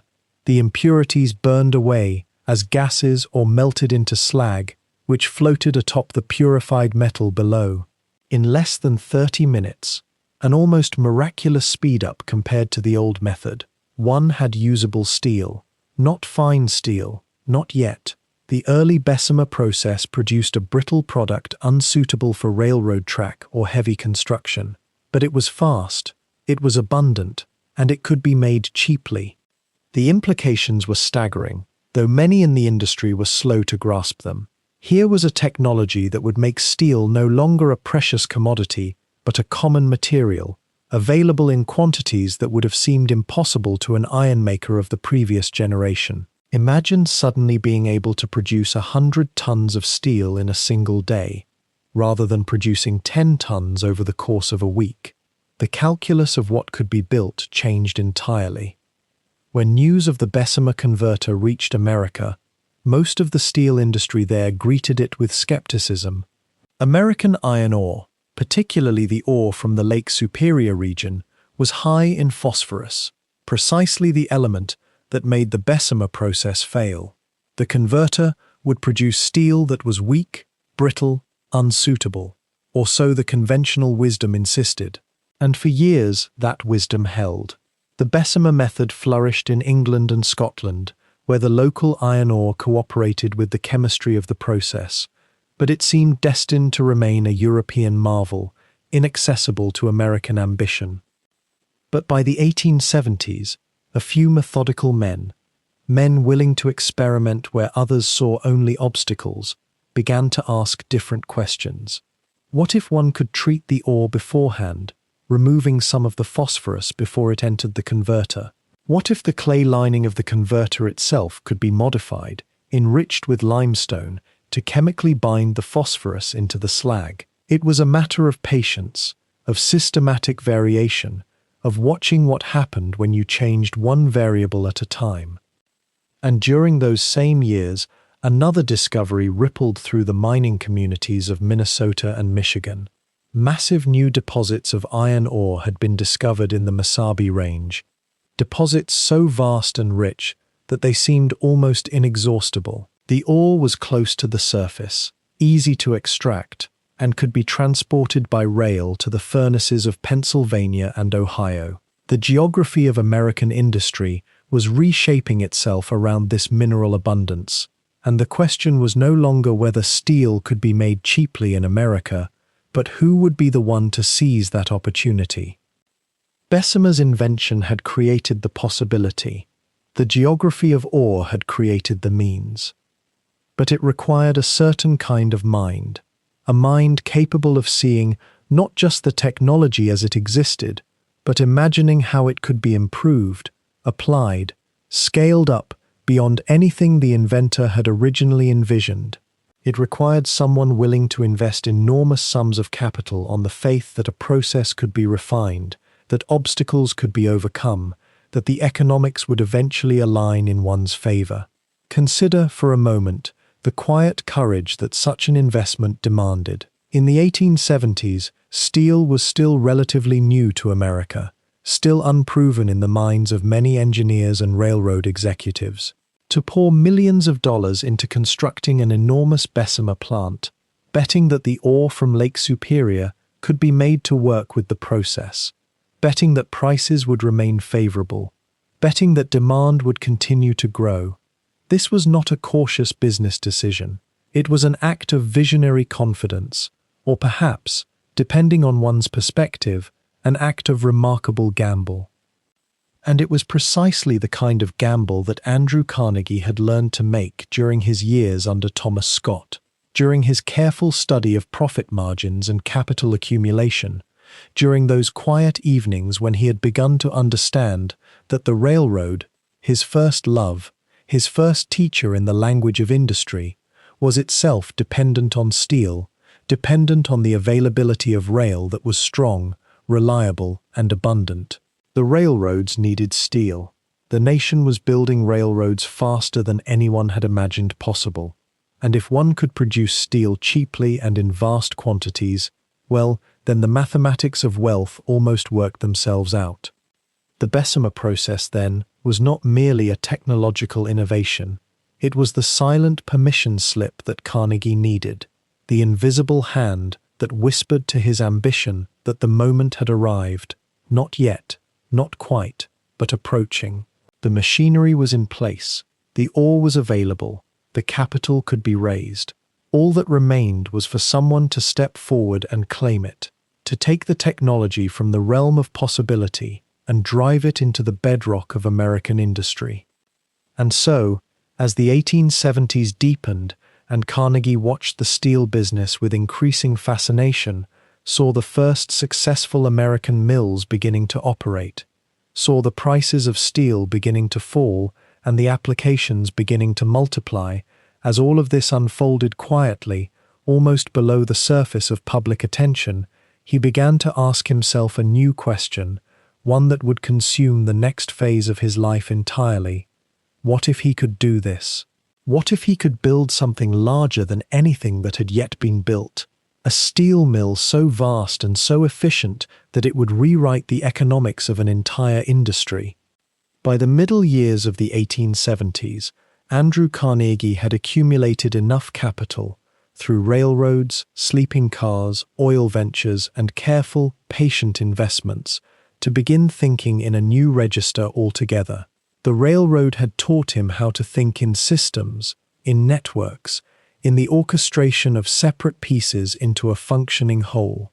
And now, watching the American appetite for steel grow almost visibly from year to year, he began to see something that many of his competitors had not yet fully grasped, that the future belonged not to the man who could simply make steel, but to the man who could control every strand of the web.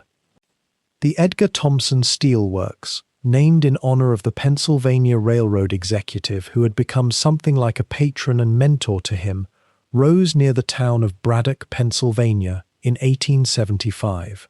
It was not the first steel mill in America, nor would it be the largest at first, but it was something more important.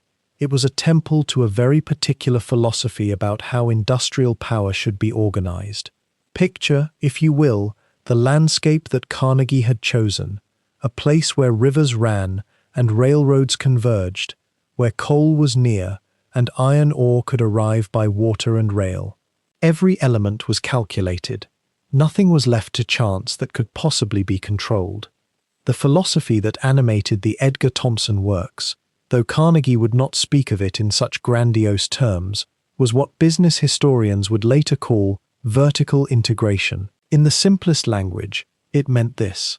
Instead of buying iron ore from one supplier, coke from another, limestone from a third, and then hoping that the prices remained favorable and the supply remained constant, Carnegie would own or control as many of these links in the chain as possible. If he owned the iron mines, he controlled the cost. If he owned the coke ovens, he eliminated a middleman's profit and ensured steady supply. If he owned the railroads that carried the raw materials to his mills, he paid himself rather than paying a competitor's transportation company. It was a vision of absolute, integrated efficiency. There is something almost mathematical about the elegance of this thinking, and perhaps that is why it felt so natural to Carnegie, who had spent years learning to think in the precise language of ledgers and returns. Each link in the chain was a variable that could be optimized. Each variable optimized meant lower costs. Lower costs, at scale, meant prices that competitors could not match, and prices that competitors could not match meant market dominance. It was not predatory in the crude sense, no violence, no theft, but it was ruthless in its logic. The technology installed at Edgar Thomson was the latest and most advanced available. The Bessemer converters, those great chimney-like furnaces that could transform molten pig iron into steel in a matter of minutes, were models of precision. The auxiliary equipment, the rolling mills, the cooling systems, the chemical processes for quality control, represented the absolute cutting edge of what was then known. But what made the mill revolutionary was not merely the technology itself, which other mills would eventually acquire. It was the way Carnegie orchestrated the entire operation toward a single, relentless goal: maximum output at minimum cost. The superintendent he hired to manage the day-to-day operations was a man named William Jones, a figure almost as important to the Carnegie story as Carnegie himself, though far less celebrated. Jones was a steelworker who had risen through skill and intelligence, and he possessed something that Carnegie recognized and valued above almost everything: an intimate, practical knowledge of every process within the mill. He knew where inefficiencies hid. He knew which workers could coax the finest results from the machinery. He knew how heat moved through the furnaces, how metal flowed, how quality could be maintained while speed was increased. Together, Carnegie and Jones created something that, for its time, felt almost miraculous in its productivity. The metaphor that is sometimes used to describe Carnegie's approach is that of a conductor orchestrating a symphony, and there is truth in it, though it perhaps makes the thing sound more beautiful than it was. A conductor brings forth harmony and emotional expression from disparate instruments. Carnegie brought forth steel, in quantities that astonished the world. The harmony was efficiency. The emotional expression, if one can call it that, was the visible proof that American industrial capitalism could produce wealth on a scale that the older industrial nations of Europe were only beginning to understand. The Edgar Thomson Works began operations with a capacity that would have seemed absurdly optimistic to almost anyone but Carnegie. He had built it not to match existing demand, but to create demand through the force of his supply. If he could produce steel more cheaply than anyone else, and if he could do so in quantities that would allow him to serve entire industries rather than merely individual customers, then the market would come to him. Railroads building across the continent would buy his rails. Bridges would be built with his steel. Ships would be plated with his metal. The future, it seemed, was being poured into molds and shaped in the furnaces of Braddock. What is worth noting, and what is easy to miss in the triumphalist accounts of American industrial genius, is that this vision of integration and control existed in tension with something else that was happening in the Pennsylvania steel country at the same time. The workers who poured the metal, who managed the furnaces, who endured the terrible heat and the long hours, they too were being integrated into a system. They were not raw materials exactly, but they were, in the parlance of the time, labor, one more input in the grand equation of production. The wages were higher than what the men could earn elsewhere, it is true. The conditions, by the standards of the moment, were not uniquely terrible, but they were not gentle either. And the logic that animated the system, the relentless drive toward increased output, decreased cost, left little room for the idea that the men themselves might have claims upon the enterprise that went beyond the wages they received. Carnegie, at this stage of his life, in the 1870s and into the 1880s, was not a man who dwelt often on such contradictions. He was focused, entirely focused, on building his empire. He watched the production figures with the intensity of a man watching a beloved child grow. He studied the competition. He calculated. He made strategic moves, acquiring new mines, building new mills, expanding capacity, with the patience and deliberation of someone playing a very long game of chess.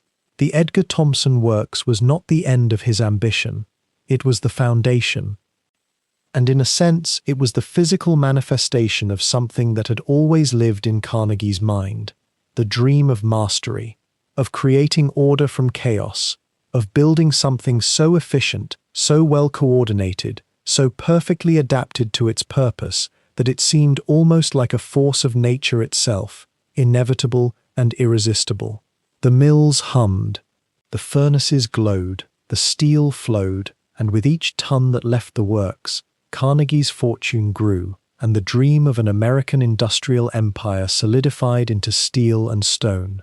Beneath the great architecture of Carnegie's fortune, in the shadow of those towering blast furnaces and rolling mills, there existed another world entirely, a world of men whose names we do not know, whose faces survive only in grainy photographs, men who worked in conditions so extreme that modern safety standards would render such spaces almost uninhabitable. To understand the full measure of what Carnegie built, we must venture, for a moment, into the thunder and heat of the factory floor itself, not to condemn, but to witness, to hold in our minds the human dimension of industrial progress. Imagine stepping through the great arched entrance of the Edgar Thomson Works on a morning in 1875 or 1880, when the plant was reaching its full terrible beauty. The first sensation would be heat, not the gentle warmth of a fire, but a wall of it, a palpable presence that strikes the face and chest like a living thing. The furnaces operated at temperatures approaching 3,000 degrees Fahrenheit, hot enough to liquefy iron, to transform rock-hard ore into something that moved and flowed like water. Workers who tended these furnaces, the founders, the helpers, the men who stood closest to the mouth of those great brick and stone mouths, found their skin darkened and weathered within months, their eyes perpetually squinted against the blinding orange light. The sound would have been equally overwhelming, not a single noise, but a symphony of industrial violence. The roar of the blast furnaces themselves, a deep, continuous rumble, like distant thunder that never ceased, the thunder of the forge hammers, mechanical and merciless, striking tons of heated metal thousands of times each day, the shriek of the rolling mills as red-hot steel passed through great cylinders, being squeezed and shaped into rails and beams, the hiss and thunder of steam, everywhere, from pipes and valves and cooling vats. Conversations could scarcely be heard above this constant assault of sound. Workers communicated in gestures, in the language of habit and routine. The sound itself became a kind of fog, as disorienting and inescapable as the heat. The shifts were brutally long. 12 hours was standard, often more. Some workers, those managing the blast furnaces in particular, worked in rotating schedules that meant sleeping at the plant itself, in small rooms near the furnaces, because the commute to town and back would consume hours they could not spare. A typical day for a furnace worker began before dawn, a walk or a ride through the darkness to the mill. There was no fanfare, no ceremony, simply the expectation of presence, of readiness, of submission to the rhythm of the machines and the heat. Work began as soon as the sun rose, or truly whenever the previous shift needed to be relieved, and continued without significant break until noon, when perhaps 30 minutes were allowed for a meal, often eaten sitting or standing near the work, cold meat and bread carried from home, then back into the heat for another 6 hours, until the shift ended in the late afternoon or early evening. The physical toll was extraordinary and immediate. Burns were constant, inevitable. A splash of molten metal, a slip near a hot surface, a moment of inattention in the chaos of noise and danger. These things happened daily, sometimes hourly. Scars were the uniform of steel workers, white marks against darkened skin, maps of accumulated pain. Respiratory illnesses were endemic. The air was thick with smoke and dust and the byproducts of smelting, and men breathed it for 12 hours at a stretch, day after day, year after year. Many developed the peculiar, hacking cough associated with steel workers, a sound that rarely cleared even on days of rest. The wages, by the standards of the era, were not terrible.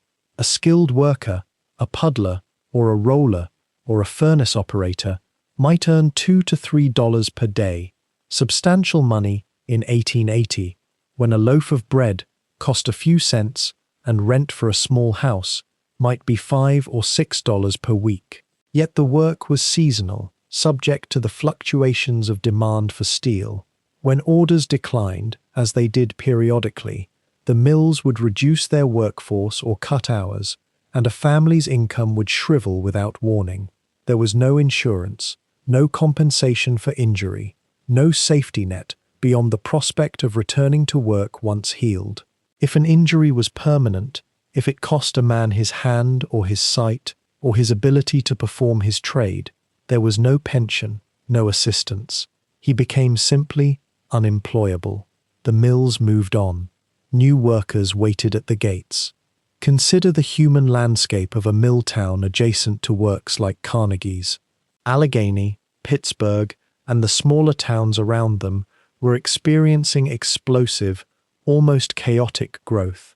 Families arrived from Scotland and England, from Germany and Eastern Europe, drawn by the promise of industrial wages, by news of work arriving on ships and in letters. They found housing in crowded, hastily constructed neighborhoods, often in buildings thrown up to maximize profit with minimal regard for livability. Tenements, they were called. Tall, narrow buildings packed closely together, sharing common privies, lacking adequate ventilation or drainage. Disease moved quickly through these neighborhoods. Cholera and typhoid, tuberculosis and pneumonia, these were the constant companions of Milltown life. Infant mortality was staggering. One might reasonably expect that a third of the children born in such neighborhoods would not survive to adulthood. Yet there was community too, a resilience and a bonds forged through shared hardship. Mill workers, despite their exhaustion and their precarious position, organized themselves. They gathered in the evenings, in saloons and churches, and discussed their conditions. They began forming unions, slowly and with great difficulty, as employers resisted fiercely any attempt to collectivize worker power. They supported one another's families when injury struck.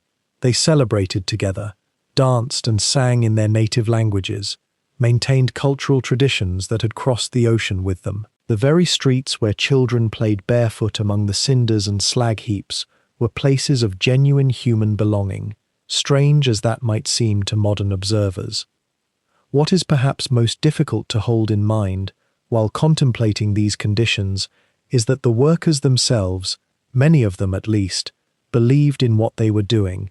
They understood themselves as builders of something grand, participants in the making of a new America. Steel was the material of railroads and buildings, of bridges that spanned great distances. To make steel was to contribute to that ambition.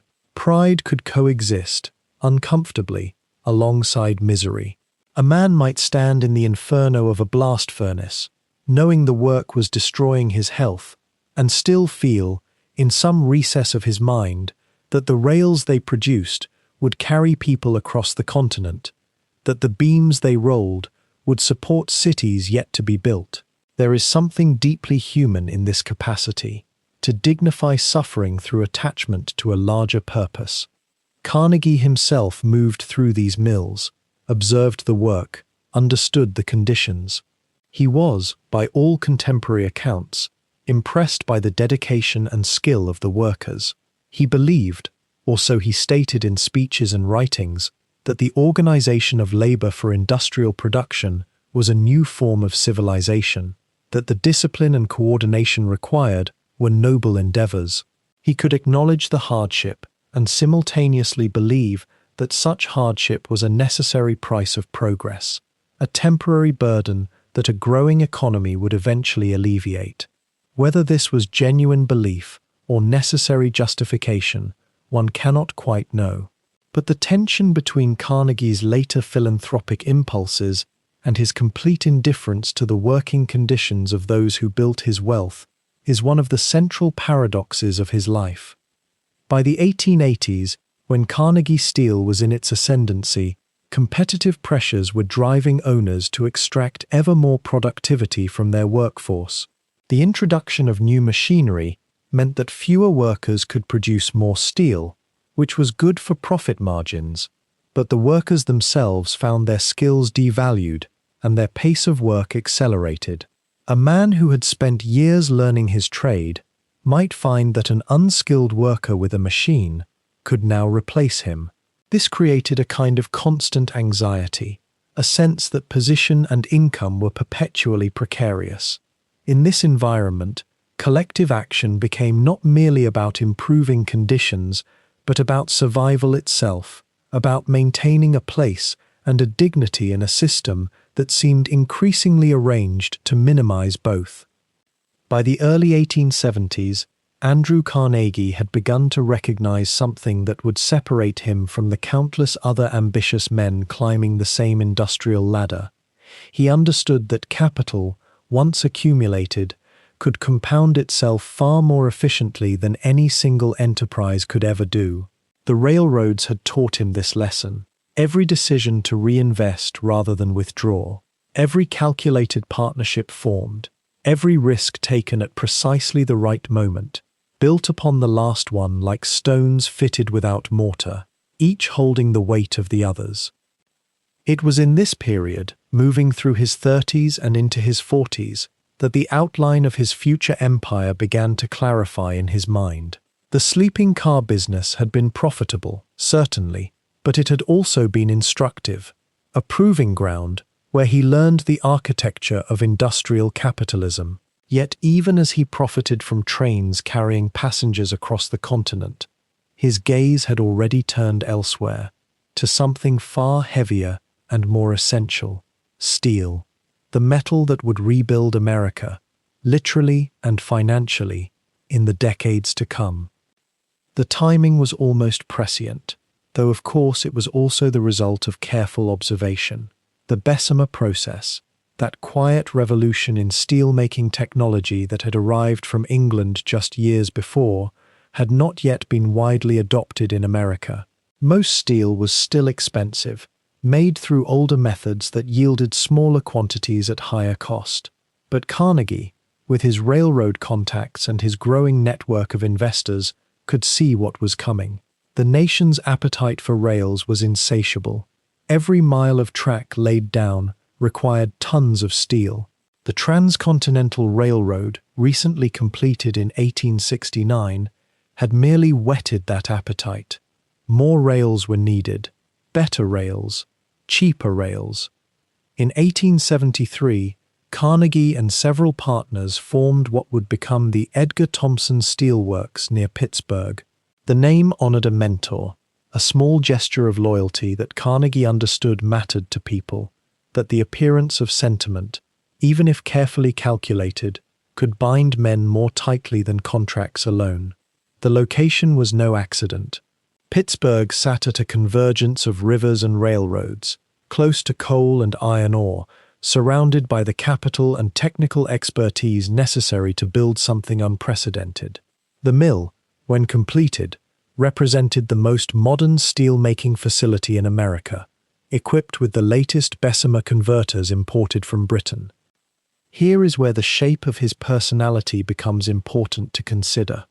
Carnegie possessed a particular kind of duality that allowed him to succeed where others faltered or stalled.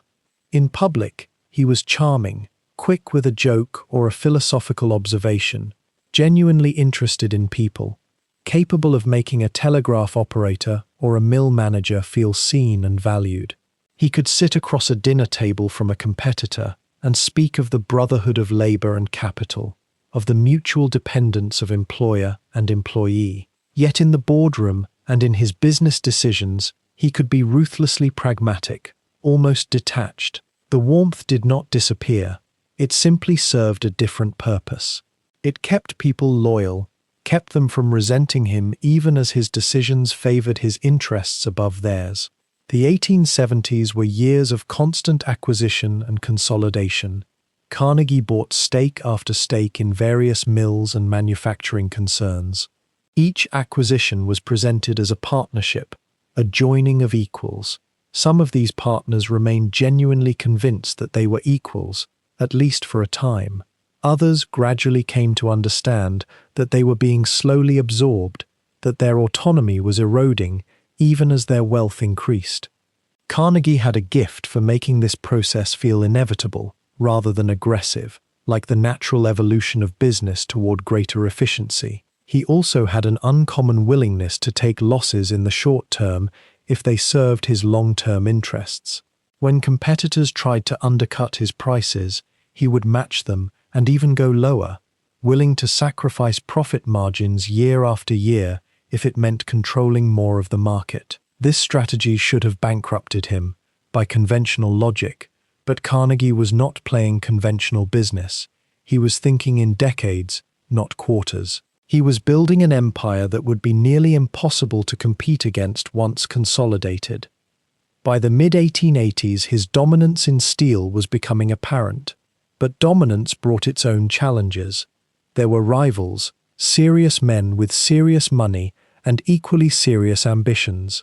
Henry Frick, a coke magnate from western Pennsylvania, came into Carnegie's orbit in 1881. Their relationship was complicated from the beginning, marked by mutual respect and underlying tension.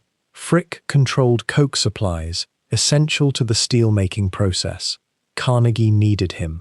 Perhaps equally important, Frick recognized that Carnegie was the future, and that partnership with him offered greater returns than trying to compete against him. By 1889, Frick had been brought into the partnership as a manager and significant shareholder, a move that consolidated power even further. Yet there was an undercurrent of unease in these arrangements. The men who worked in the mills, the thousands of laborers who tended the furnaces, rolled the steel, moved the products. They understood instinctively something that the financial papers would not articulate for decades. The wealth being generated was enormous, expanding exponentially, yet their own wages and conditions moved much more slowly. The contradiction between Carnegie's public statements about the dignity of labor and the realities of working life in the mills was becoming harder to ignore.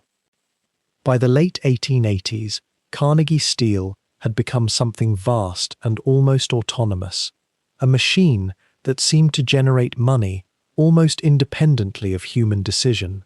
The profits were staggering, in some years exceeding what the most ambitious entrepreneur of the previous generation would have dared to imagine.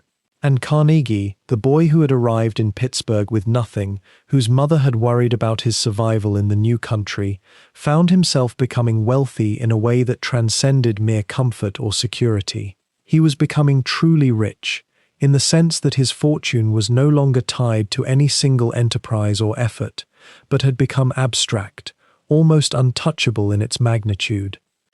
There is a particular psychology that attends such wealth, especially wealth acquired relatively quickly, through one's own efforts.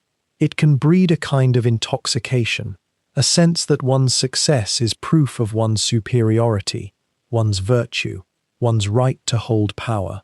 Carnegie was not immune to this. Yet he was also different from many of his peers in that he had not forgotten where he came from. The memory of poverty, the early struggles, the sense of grace in his rise. These things had not been entirely erased by success, even if they were becoming more distant with each passing year. By the time Andrew Carnegie reached his mid-50s, he had become something that troubled him in ways his younger self might not have anticipated. He was fabulously, almost inconceivably wealthy. The steel mills ran with the precision of a great machine, throwing off profits month after month, year after year. His net worth had begun to climb into the hundreds of millions. And yet, in the quiet hours when a man takes stock of himself, when the ledgers are closed and the offices have emptied, Carnegie found himself asking a question that no amount of money could easily answer. What was all of this for? It was this peculiar restlessness, not hunger, for he had long ago satisfied that, but a kind of moral hunger that drew him to his pen in 1889. The essay he would publish was titled The Gospel of Wealth, and it would become perhaps the most revealing thing he ever wrote, not because it told the truth about himself, but because it revealed what he wished to believe about himself.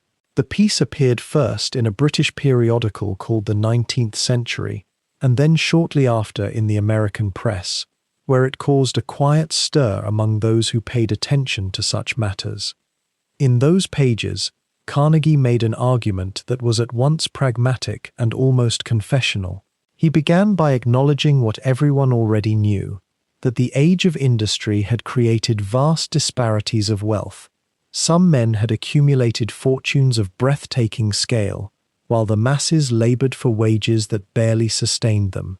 This was not, he argued, necessarily evil. It was the natural result of competition, of talent, of the survival of the fittest principles that seemed to govern economic life in the modern world. And perhaps, he suggested, this concentration of wealth was even necessary, that a wealthy industrial class possessed both the skill and the vision to organize production in ways that benefited society as a whole. But here was where his argument took its subtle turn. With great wealth, he insisted, came great responsibility. A man who possessed a fortune did not truly own it in the moral sense. He was, rather, a steward of it. The millionaire was merely a trustee for his community, obligated by conscience to use his surplus wealth for the betterment of the public good. And the way to do this was not through the old methods of charity, random acts of giving to the unfortunate, which he felt often merely enabled weakness and dependency. No, the way was through enlightened, strategic philanthropy. The wealthy man should use his fortune to create the conditions for human progress, build libraries so that working boys might educate themselves as he had done, fund universities and research institutions, create public parks where the poor might breathe fresh air and restore their souls. These were the monuments to civilization that the great fortunes should construct. When one reads these words now, more than a century later, there is an immediate and almost involuntary impulse to skepticism. Here was a man who had grown rich through an industrial system that ground its workers down mercilessly, who had profited from the very inequalities he was now proposing to alleviate through voluntary giving. The cynic sees nothing but self-justification, a man seeking to launder his conscience by declaring that the future would redeem the present. And there may be some truth in that reading. Yet to dismiss the gospel of wealth entirely as mere hypocrisy would be to miss something more complex and more human, and perhaps more troubling. Carnegie appeared to have genuinely believed what he wrote. In his view, the world had evolved to a point where individual conscience and enlightened self-interest could align. If a man grew rich through competition and acumen, that same intelligence could be turned towards solving the social problems that industrialization had created. The process was not meant to be guilt-driven or punitive. Rather, it was an invitation to the wealthy to see themselves as partners in human progress, as men who possessed both the resources and, if they had proper education and character, the wisdom to guide that progress. What made the essay a turning point in Carnegie's self-understanding was that it gave him a framework, a coherent philosophy for what he had already begun to do quietly in the years before. He had already started to give away money. He had already endowed scholarships. He had already donated to libraries in Scotland. But the gospel of wealth transformed these scattered acts into something grander, a vision, almost a calling. It suggested that his entire life, from the poverty of Dunfermline to the immense fortune he had accumulated, had been a kind of preparation for this larger purpose. The struggle and the success were not separate chapters. They were parts of one story. The poor boy had become the millionaire precisely so that he might become the philanthropist. There is something almost poignant in recognizing how much Carnegie needed this narrative. The accumulation of wealth, for all its thrill and security, had come at a cost. He had made ruthless decisions. He had seen men suffer as a result of the business choices he and his partners had made. The Civil War years had seen him profit, even as the nation tore itself apart. The railroad and steel industries, for all their transformative power, had created working conditions of appalling severity. Carnegie may not have caused these realities. They were the systemic products of industrialization itself, but he had certainly benefited from them, and he was not unaware of that fact.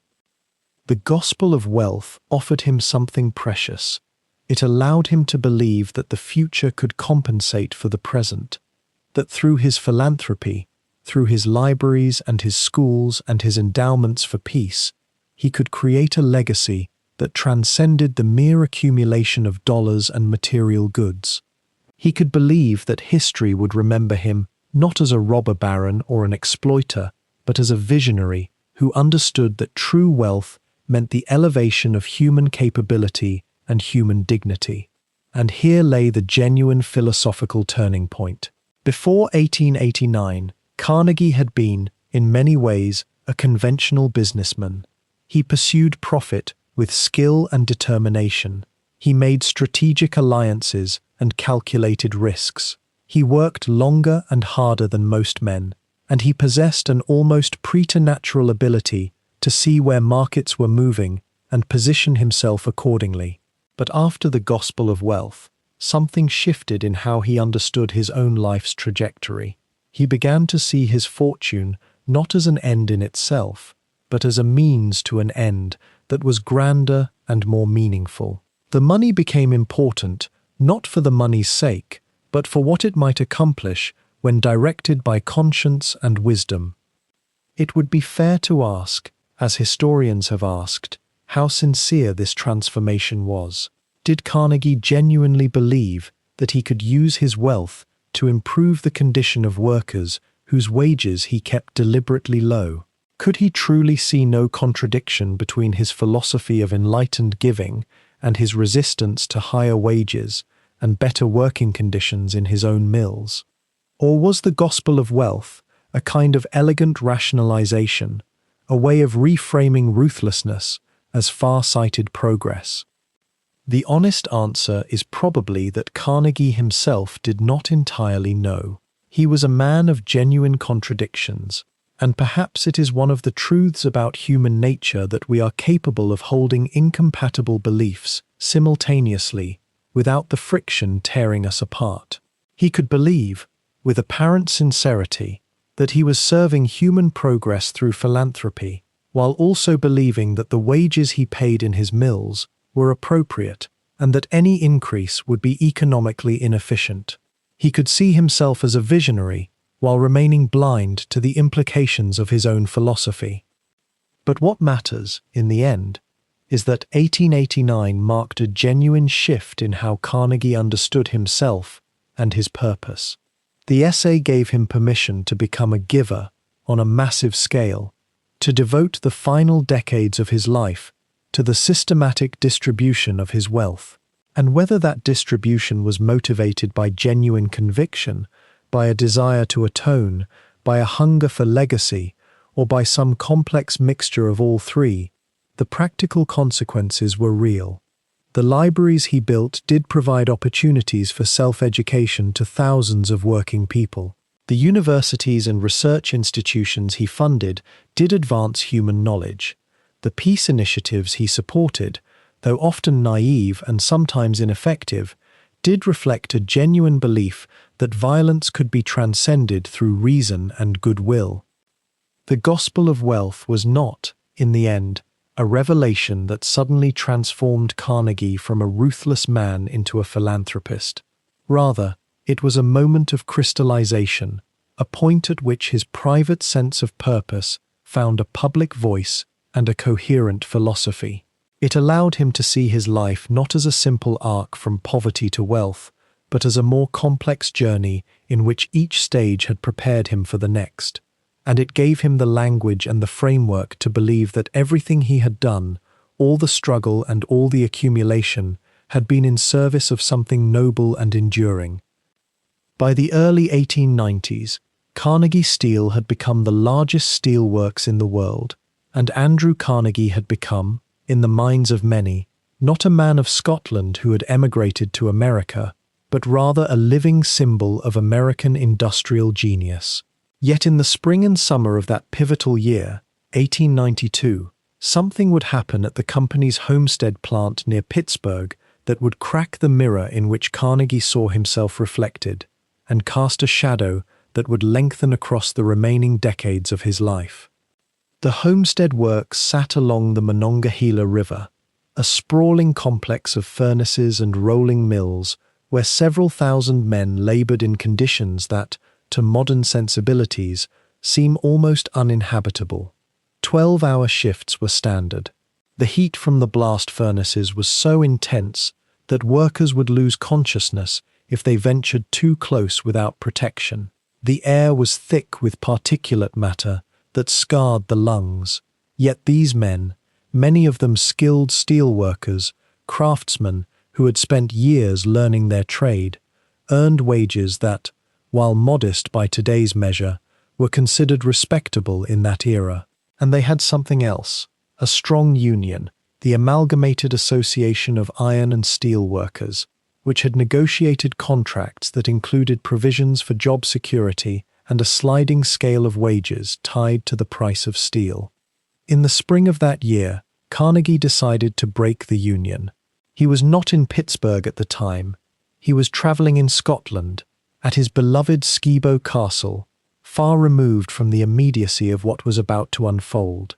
He left the management of the situation to Henry Clay Frick, the hardline company manager whom he had elevated to near-complete authority over operations. Frick began by announcing that the company would not renew its contract with the Amalgamated Association. The workers would either accept new terms, significantly reduced wages, and the effective weakening of the union, or they would be locked out of the plant. This was not negotiation. This was an ultimatum, delivered coldly, with the full knowledge of what resistance would mean. When the workers refused to capitulate, Frick made an extraordinary decision. He hired 300 armed men from the Pinkerton National Detective Agency, a private security force that functioned, in many ways, like a private army. These men were not local police. They were hardened mercenaries, trained and equipped to suppress labor unrest by any means available. On July 6, 1892, Frick arranged for these Pinkerton agents to be transported by barge up the Monongahela River, arriving at dawn in the grey light of early morning. The intention was clear: to secure the plant and, implicitly, to prepare for violent confrontation. What happened next is difficult to describe with precision, partly because eyewitness accounts varied, and partly because the violence that erupted seemed almost inevitable once the machinery of confrontation was set in motion. The workers, who had been camped outside the locked gates, realized what the arriving men represented. As the Pinkertons attempted to disembark, gunfire erupted. It is unclear who fired first, though that question would be debated endlessly in the years that followed. What is certain is that the morning descended into chaos. Men fell, some were killed, others were wounded. The Pinkertons, vastly outnumbered and caught in the open, retreated to their barge. The workers, enraged and desperate, pursued them, and in the confusion and fury of those moments, more shots were fired, more men fell. By the time the immediate violence subsided, several people were dead or dying, and the nation's newspapers were already filling with accounts of what they called the Homestead Massacre. The aftermath extended for months. The strike continued. Frick, unflinching, brought in state militia to secure the plant. The workers held their ground, but without union recognition and with the weight of armed force arrayed against them, their position became increasingly untenable. By the end of the summer, the strike had collapsed. The union was broken. The workers returned to the plant on the company's new terms: lower wages, longer hours, no union representation. It was a complete victory for Carnegie Steel, purchased at the cost of human suffering and bloodshed. For Andrew Carnegie, the news of what had occurred struck him with profound force, though perhaps not in the way one might imagine. By contemporary accounts, he was distressed, not by the breaking of the union, which he believed was necessary for the company's financial health, but by the violence itself, and particularly by the fact that his own absence from Pittsburgh meant he could be portrayed as having orchestrated the crisis from afar, as a cold industrial baron indifferent to human consequence. He sent telegrams expressing his shock at the violence, his disapproval of Frick's methods, yet he did not repudiate the outcome. The union remained broken, the workers remained defeated, and the wages remained reduced. What's worth contemplating, in the quiet stillness of these late hours, is the fundamental paradox this moment illuminates. Carnegie, who had written eloquently about the duties of wealth, who believed deeply in the potential for capital to be used for the common good, found himself unable or unwilling to extend those principles to his own workers. Whether this represents hypocrisy in the modern sense, or whether it reflects something more subtle and complicated about how conviction and self-interest can coexist in the human mind without necessarily resolving themselves into clarity, remains a question worth holding without rushing to judgment. The shadow of Homestead never fully left Carnegie. Decades later, he would speak of it with something approaching remorse. And yet the structural injustices that had made the conflict inevitable, the vast disparity in power between worker and owner, the absence of meaningful legal protections for labor, the assumption that a man's fortune gave him the right to determine the conditions under which others labored, these went unexamined in his public statements. He gave money to workers' education, he supported certain labor reforms, but he never challenged the fundamental premise that had made Homestead possible, that capital, accumulated and wielded by the few, must remain answerable primarily to itself. In the years that followed, as his wealth continued to accumulate and his philanthropic projects multiplied, Carnegie seemed to reach an understanding with himself about Homestead. Not a reconciliation exactly, but a kind of compartmentalization. The strike had happened, it was regrettable, but it had also been necessary, or so he believed, for the company's survival and eventual triumph. And that triumph had made possible the vast library-building campaigns, the educational endowments, the gifts to institutions that would bear his name and expand the horizons of millions of people who would never know that their benefactor had once benefited from the precise suppression of the people who worked in his mills. The question that lingers, even now, is whether this represents a kind of wisdom, an understanding that great things, however morally compromised their origins, might still produce genuine good in the world, or whether it represents something closer to self-deception, a way of narrativizing away uncomfortable truths. The answer, perhaps, is that both are true, held in uncomfortable tension within a single life, a single conscience, a single legacy that refuses to resolve itself into simple moral clarity. By the 1880s, Andrew Carnegie had become something rather unexpected, a man of overwhelming wealth, who found himself increasingly uncomfortable with the distance between his fortune and his conscience. The empire had grown too large, too efficient, too profitable to ignore what it actually cost. And so, in the latter years of that decade, he began to spend more and more time away from Pittsburgh, away from the roar of the furnaces and the daily machinery of accumulation. He turned his eyes toward Scotland, toward the place where he had been born, and there, in a quiet corner of the Highlands near Dunfermline, he began to build something that would serve as both fortress and retreat. Skibo Castle rose from the moors like a Victorian dream rendered in Scottish stone. It was not ancient, though he wished it to seem so. Built on the ruins of an older keep, enlarged and reimagined according to Carnegie's precise specifications, Skibo became the place where the industrialist could be alone with his thoughts, or at least as alone as a man of such prominence could ever be. The castle sat on 300 acres of moorland, with views that stretched toward the North Sea, and within its walls Carnegie began to create a sanctuary that reflected his deepest contradictions. There were libraries filled with leather-bound volumes, spaces for quiet study and contemplation, rooms designed for the kind of intellectual conversation he loved. But there were also records of his daily schedules, his meticulous accounting of time and visitor appointments, his relentless organization of even his leisure. Skibo was not a place to abandon control. It was a place to exercise it more thoughtfully, perhaps, but still thoroughly. And as he spent his autumns and springs there, walking the grounds, sitting by the fire, Carnegie found himself turning back repeatedly to a question that had begun to plague him with increasing urgency. What did it mean to have accumulated so much, while knowing, with absolute clarity, that the system which had made him rich was grinding down the very people who had built his fortune? The essay he had published in 1889, that measured defense of great wealth as a moral trust, had felt righteous at the time. He had believed it. In many ways he still did. The gospel of wealth, he called it, and the argument was elegant in its way, that a man of fortune had a duty to give back to society, that stewardship was the obligation of the rich, that philanthropy could be enlightened and systematic. But the years since that essay had been filled with complications that no amount of philosophical justification could smooth away. Homestead had left a mark.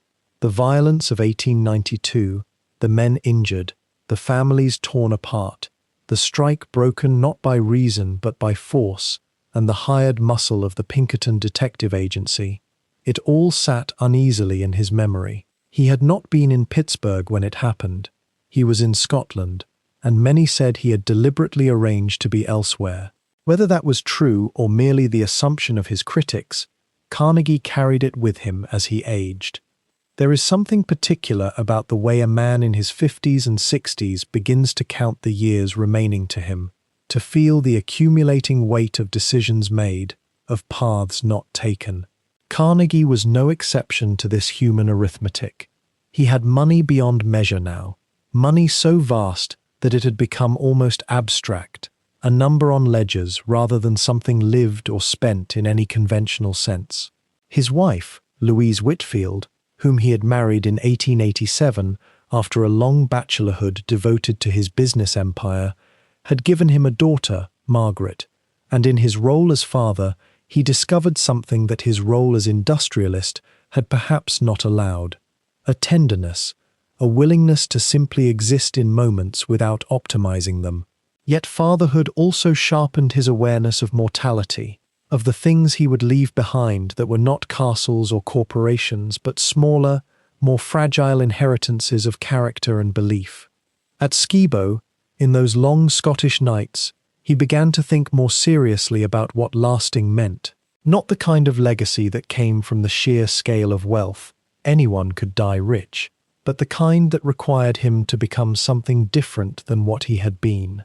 The library of Colonel James Anderson, the one that had opened to him as a young telegraph boy in Pittsburgh, lived in his mind with the clarity of something sacred. No one had asked him to repay it. No one had required it. The old colonel had simply believed that working boys deserved access to books, to the world that books opened, and he had made it so. That act of simple, unremarked generosity had shaped Carnegie more deeply than any lesson in finance or strategy. Was it possible, he wondered, that this could become the architecture of his later life? Not the accumulation, but the distribution. Not the building of empire, but the sowing of institutions that would outlast empires. The thought was compelling, and yet it lived in constant tension with another reality that he could not quite escape. The steel mills that had made his fortune were still running.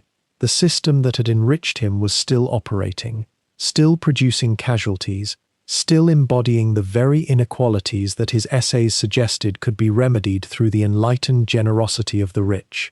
But generosity, he was beginning to understand, was not the same as justice. You could build libraries for working boys, and still keep those boys working 12-hour shifts in dangerous conditions. You could distribute millions to educational causes and still accumulate new millions from the labor of underpaid workers. The math of it was staggering, and Carnegie was nothing if not mathematically minded. Give away $1 million, and the system would generate 5 million more. It was almost, he sometimes thought with a kind of dark humor that he kept to himself, as if the universe was conspiring to prevent him from actually becoming poor again, no matter how much he gave away. The castle itself became a kind of living emblem of this paradox. It was beautiful, yes, and thoughtfully designed, filled with the objects and spaces that brought him joy. But it was also a monument to surplus, to the fact that he could spend enormous sums on a personal retreat, while workers labored in inhuman conditions for wages that barely sustained their families. He was aware of this. Perhaps that awareness itself was the point. Perhaps it was the price of his conscience, the discomfort that prevented him from settling entirely into the role of magnate and philanthropist, that kept him restless even in his castle. In the evenings, he would sometimes stand at the windows of Skibo and look out toward the moorland, toward the direction of the towns where his family had once worked as weavers, where the handlooms had sung their slow, patient songs before machines made them obsolete. He had escaped that world. He had built something vast and powerful, but he had not escaped the moral questions that came with it, the ones that grew more insistent as the years passed, and he understood with increasing clarity that no amount of giving could undo the fundamental structure of how his wealth had been created.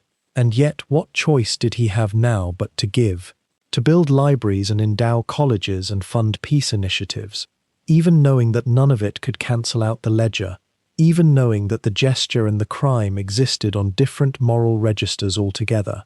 It was a kind of penance, perhaps, or a kind of prayer, made visible in stone and books and institutions.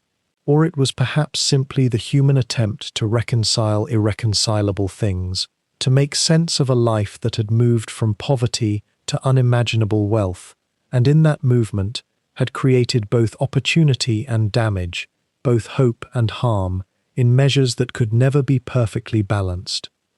The year was 1901, and Andrew Carnegie stood at a peculiar threshold that few human beings ever reach in their lifetime.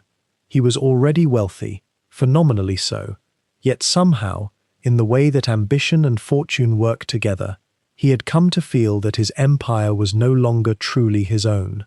The weight of managing it, the constant vigilance required to keep competitors at bay, the endless calculations of profit and loss that occupied his mind even in those rare moments meant for rest, all of it had begun to feel less like mastery and more like a kind of gilded captivity.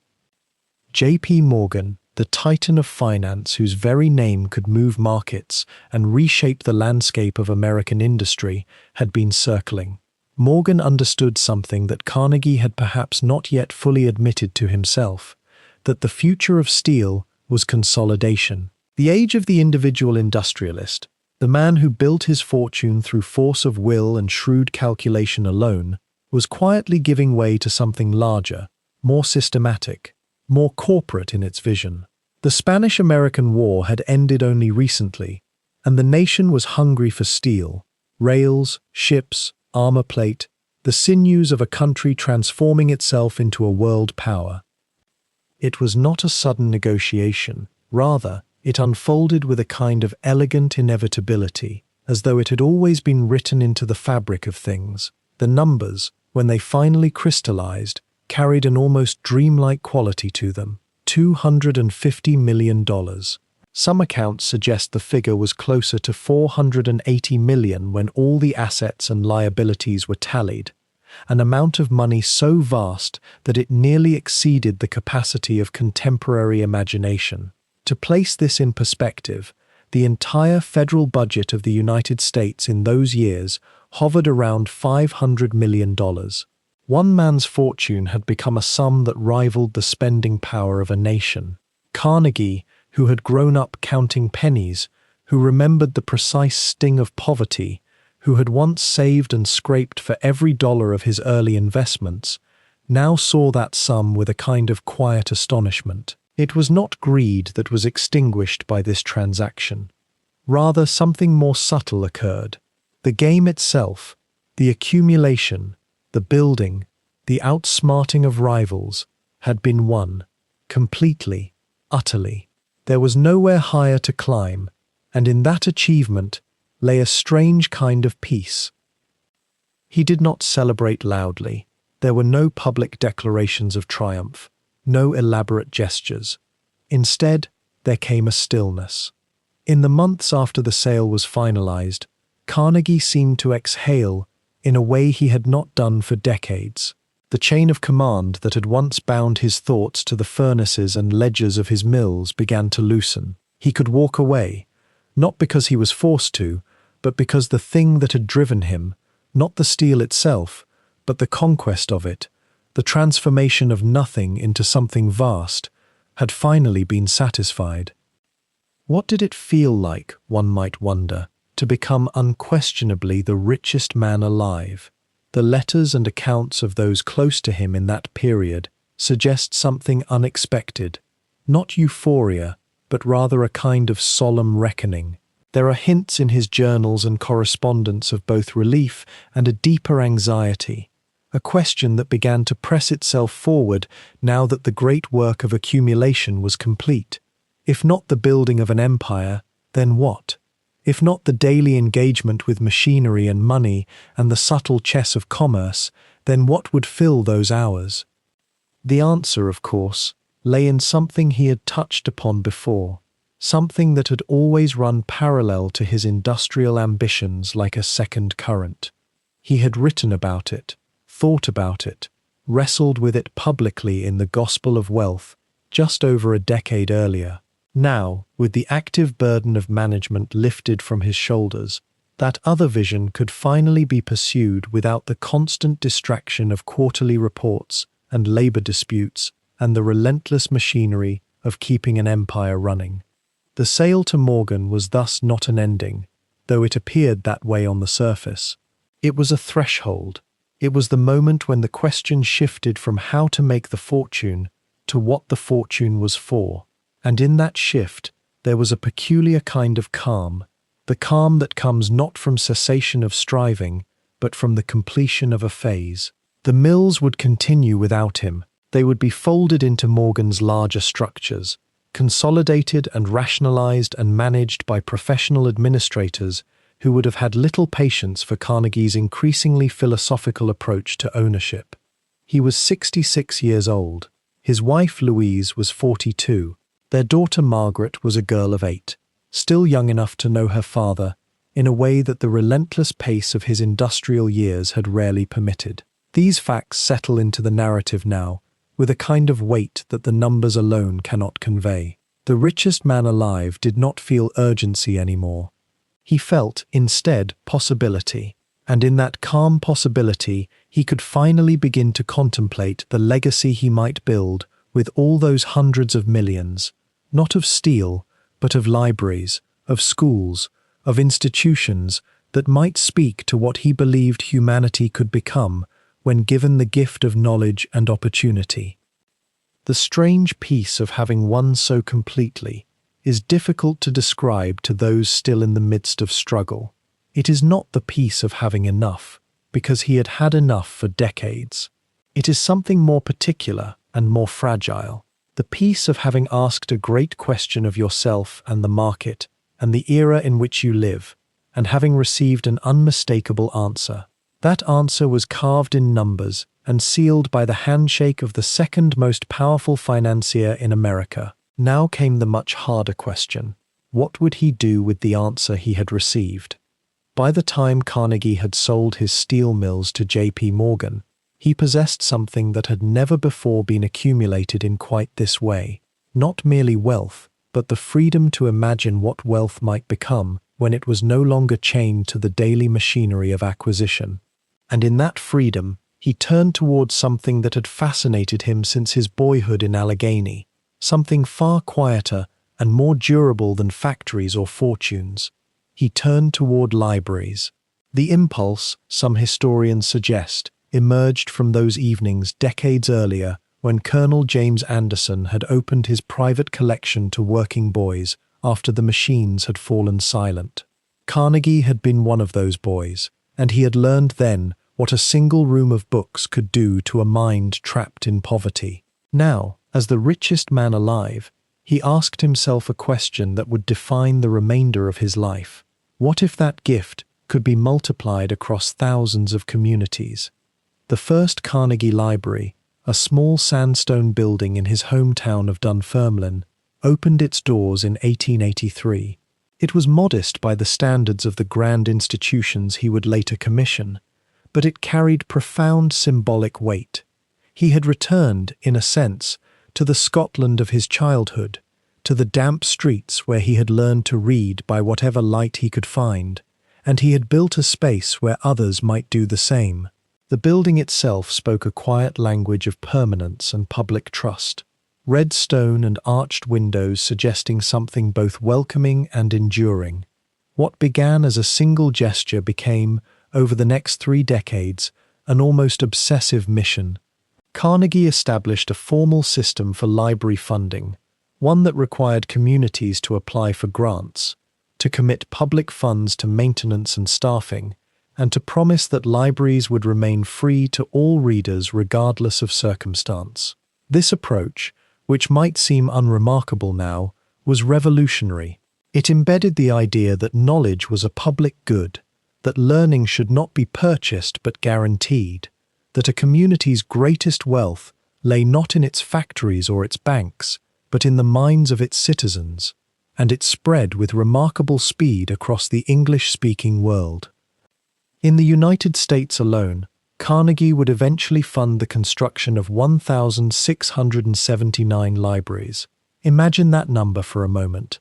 Nearly 1,700 buildings, each one a small fortress of silence and possibility, rising in towns and cities from Maine to California, from the industrial Northeast to the agricultural South.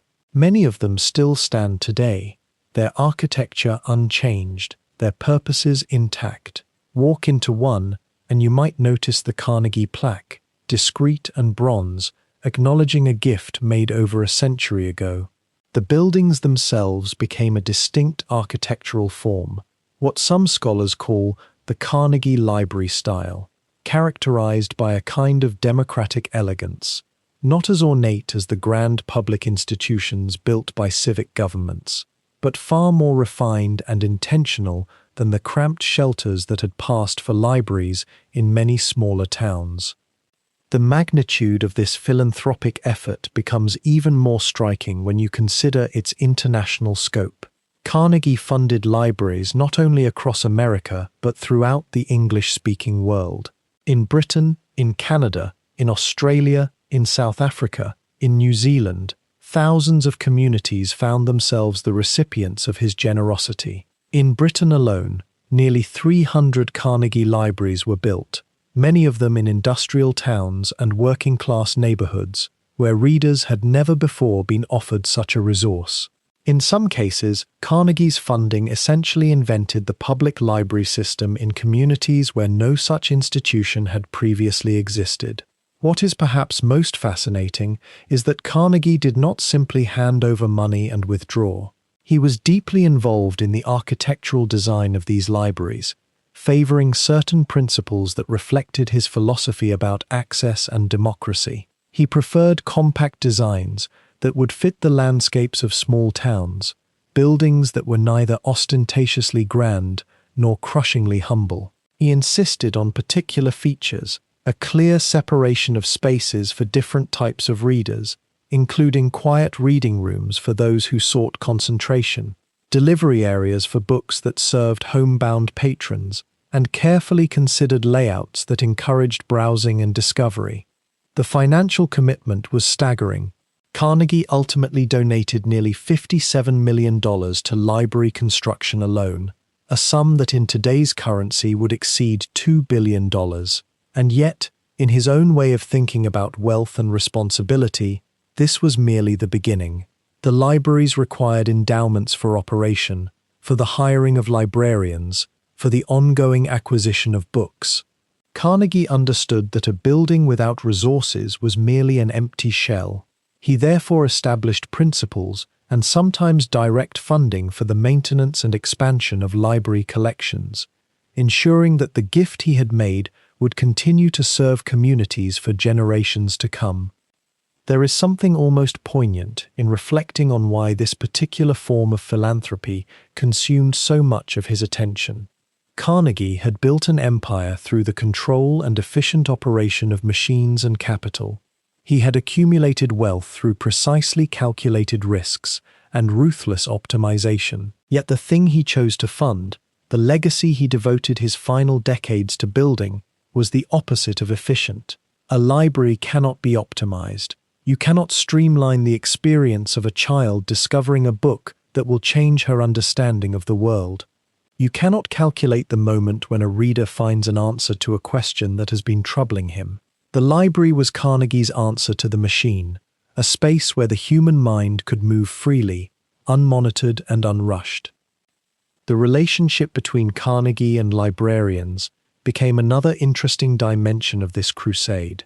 He recognized that the buildings themselves were merely containers. The librarians who staffed them were the true custodians of the mission. He spoke with admiration of librarians, calling them educators and guardians of civilization. The profession of librarianship itself was evolving during this period, becoming more formalized and professional, and Carnegie's funding helped accelerate that professionalization. He supported the training of librarians, encouraged the development of library science as a discipline, and invested in the intellectual infrastructure that would make libraries not just repositories of books, but active forces in their communities. Some of the libraries he funded became legendary in their regions, gathering places where local history was preserved, where community events were held, where children first experienced the quiet magic of reading in a space designed with care and intention. Others served quietly in small towns, their collections modest, but their presence profound. The vast majority of them, whether grand or simple, fulfilled the fundamental promise that Carnegie had made. They were free, they were open to all, and they promised that anyone, regardless of circumstance, could access the accumulated knowledge and imagination of human civilization. By the turn of the century, when Carnegie had shed himself of the daily machinery of steel, something quieter began to unfold. The man who had once calculated profit margins with ferocious precision now turned his vast attention outward, not in grand public gestures alone, but in forms of giving that rarely made the newspapers, the kind that asked nothing in return except perhaps the knowledge that somewhere a young person was learning something they might otherwise never have known. His library endowment had given him a template for large-scale philanthropy, yes, but the early years of the new century saw him begin to move beyond bricks and mortar. He became increasingly convinced, or perhaps increasingly anxious, that the wealth he had accumulated carried with it an almost spiritual obligation. The question that seemed to occupy his private correspondence during these years was one that most rich men avoided entirely. What is wealth for, truly, if not for the betterment of those who come after? Carnegie established the Carnegie Institution of Washington in 1902, an entity devoted not to libraries but to the advancement of scientific research across the United States and beyond. It was a quieter kind of philanthropy than his library building, less visible perhaps, but in its way more ambitious.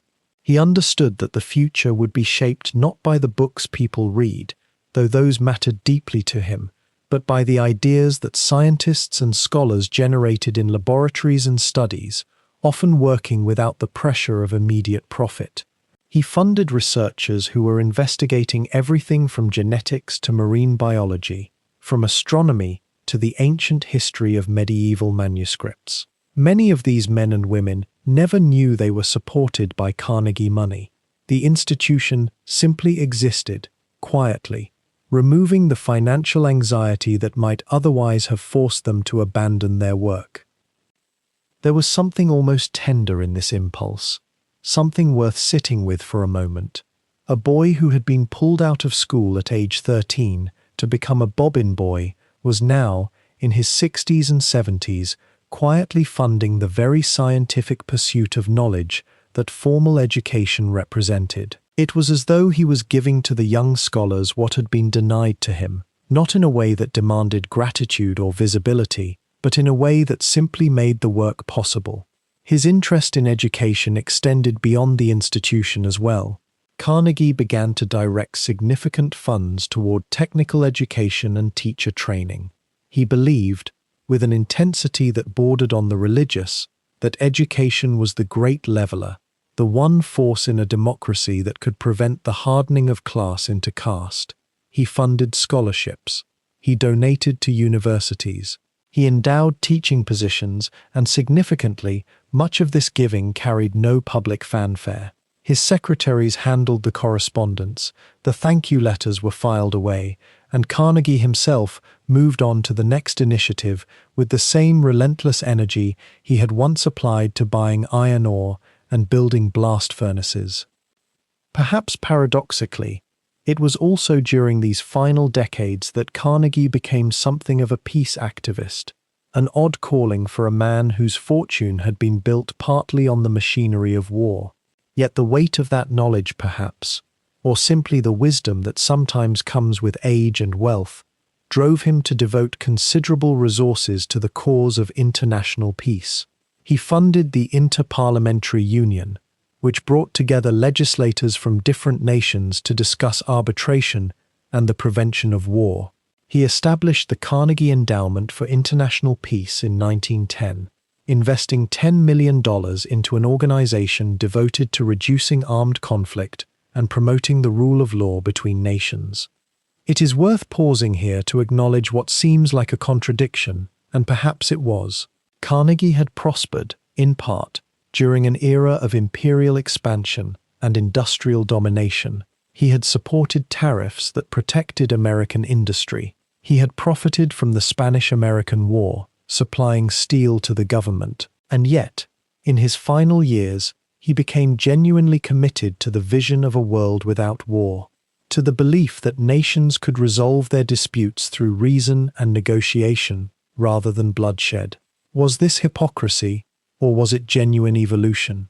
The answer is probably that it was some measure of both, and that these contradictions lived uncomfortably within him, as they do in many of us, acknowledged perhaps, but never fully resolved. His peace efforts extended to his correspondence with world leaders. He wrote to President Theodore Roosevelt, and later to Woodrow Wilson, advocating for international cooperation, for the formation of what would eventually become the League of Nations. He believed, with the optimism of the industrialist who had seen how machinery could transform a nation, that human ingenuity could solve the problem of war, just as it had solved the problem of steel production. Whether he understood the limitations of that faith is uncertain, but the sincerity of it seems evident in the records he left behind. What is perhaps less well known than the major endowments, the institutions and foundations that still bear his name, are the acts of private generosity that characterized his final years. There were communities in Scotland that Carnegie supported quietly, providing funding for schools and meeting halls, jobs programs and housing initiatives, all delivered with the instruction that his name need not be publicly attached. He had grown up in Dunfermline, and though he had left Scotland as a child and spent his life in America, there was an attachment to his homeland that never quite faded. He purchased properties and funded improvements. He donated to local causes.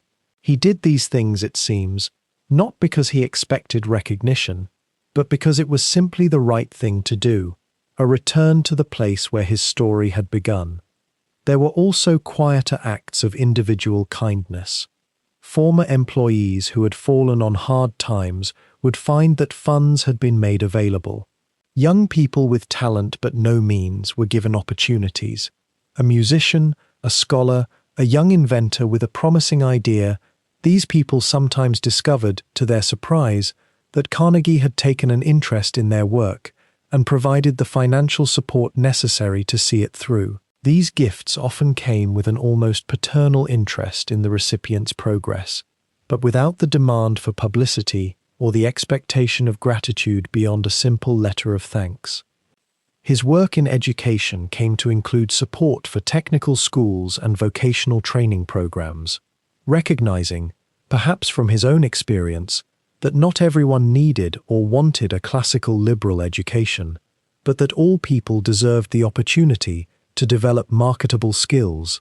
He funded institutes where young people could learn trades, where they could acquire the kind of practical knowledge that would allow them to enter the industrial economy on terms that gave them dignity and possibility. It was a form of giving that addressed, at least in part, the very conditions of his own childhood, the circumstances that had forced him to leave school and begin working as a boy. By the 1910s, as Carnegie moved into his 70s and then his 80s, his giving became, if anything, more prolific. He was racing against time, aware that his years were finite and that the money would do no good in his pocket once he was gone. There is a kind of clarity that comes with age and proximity to mortality, a clarity about what matters and what does not. For Carnegie, what mattered seemed to be the reduction of human suffering and the expansion of human possibility. The empire he had built in steel was behind him now, and in its place was a different kind of ambition, one directed not toward profit, but toward legacy, not toward personal aggrandizement, but toward the hope that his wealth might continue to work in the world long after he was gone, quietly, without fanfare, simply making things possible. In the waning months of 1919, Andrew Carnegie lay in his bed on the island of Islesborough in Maine, where the sea air carried a gentleness that even wealth could not improve upon.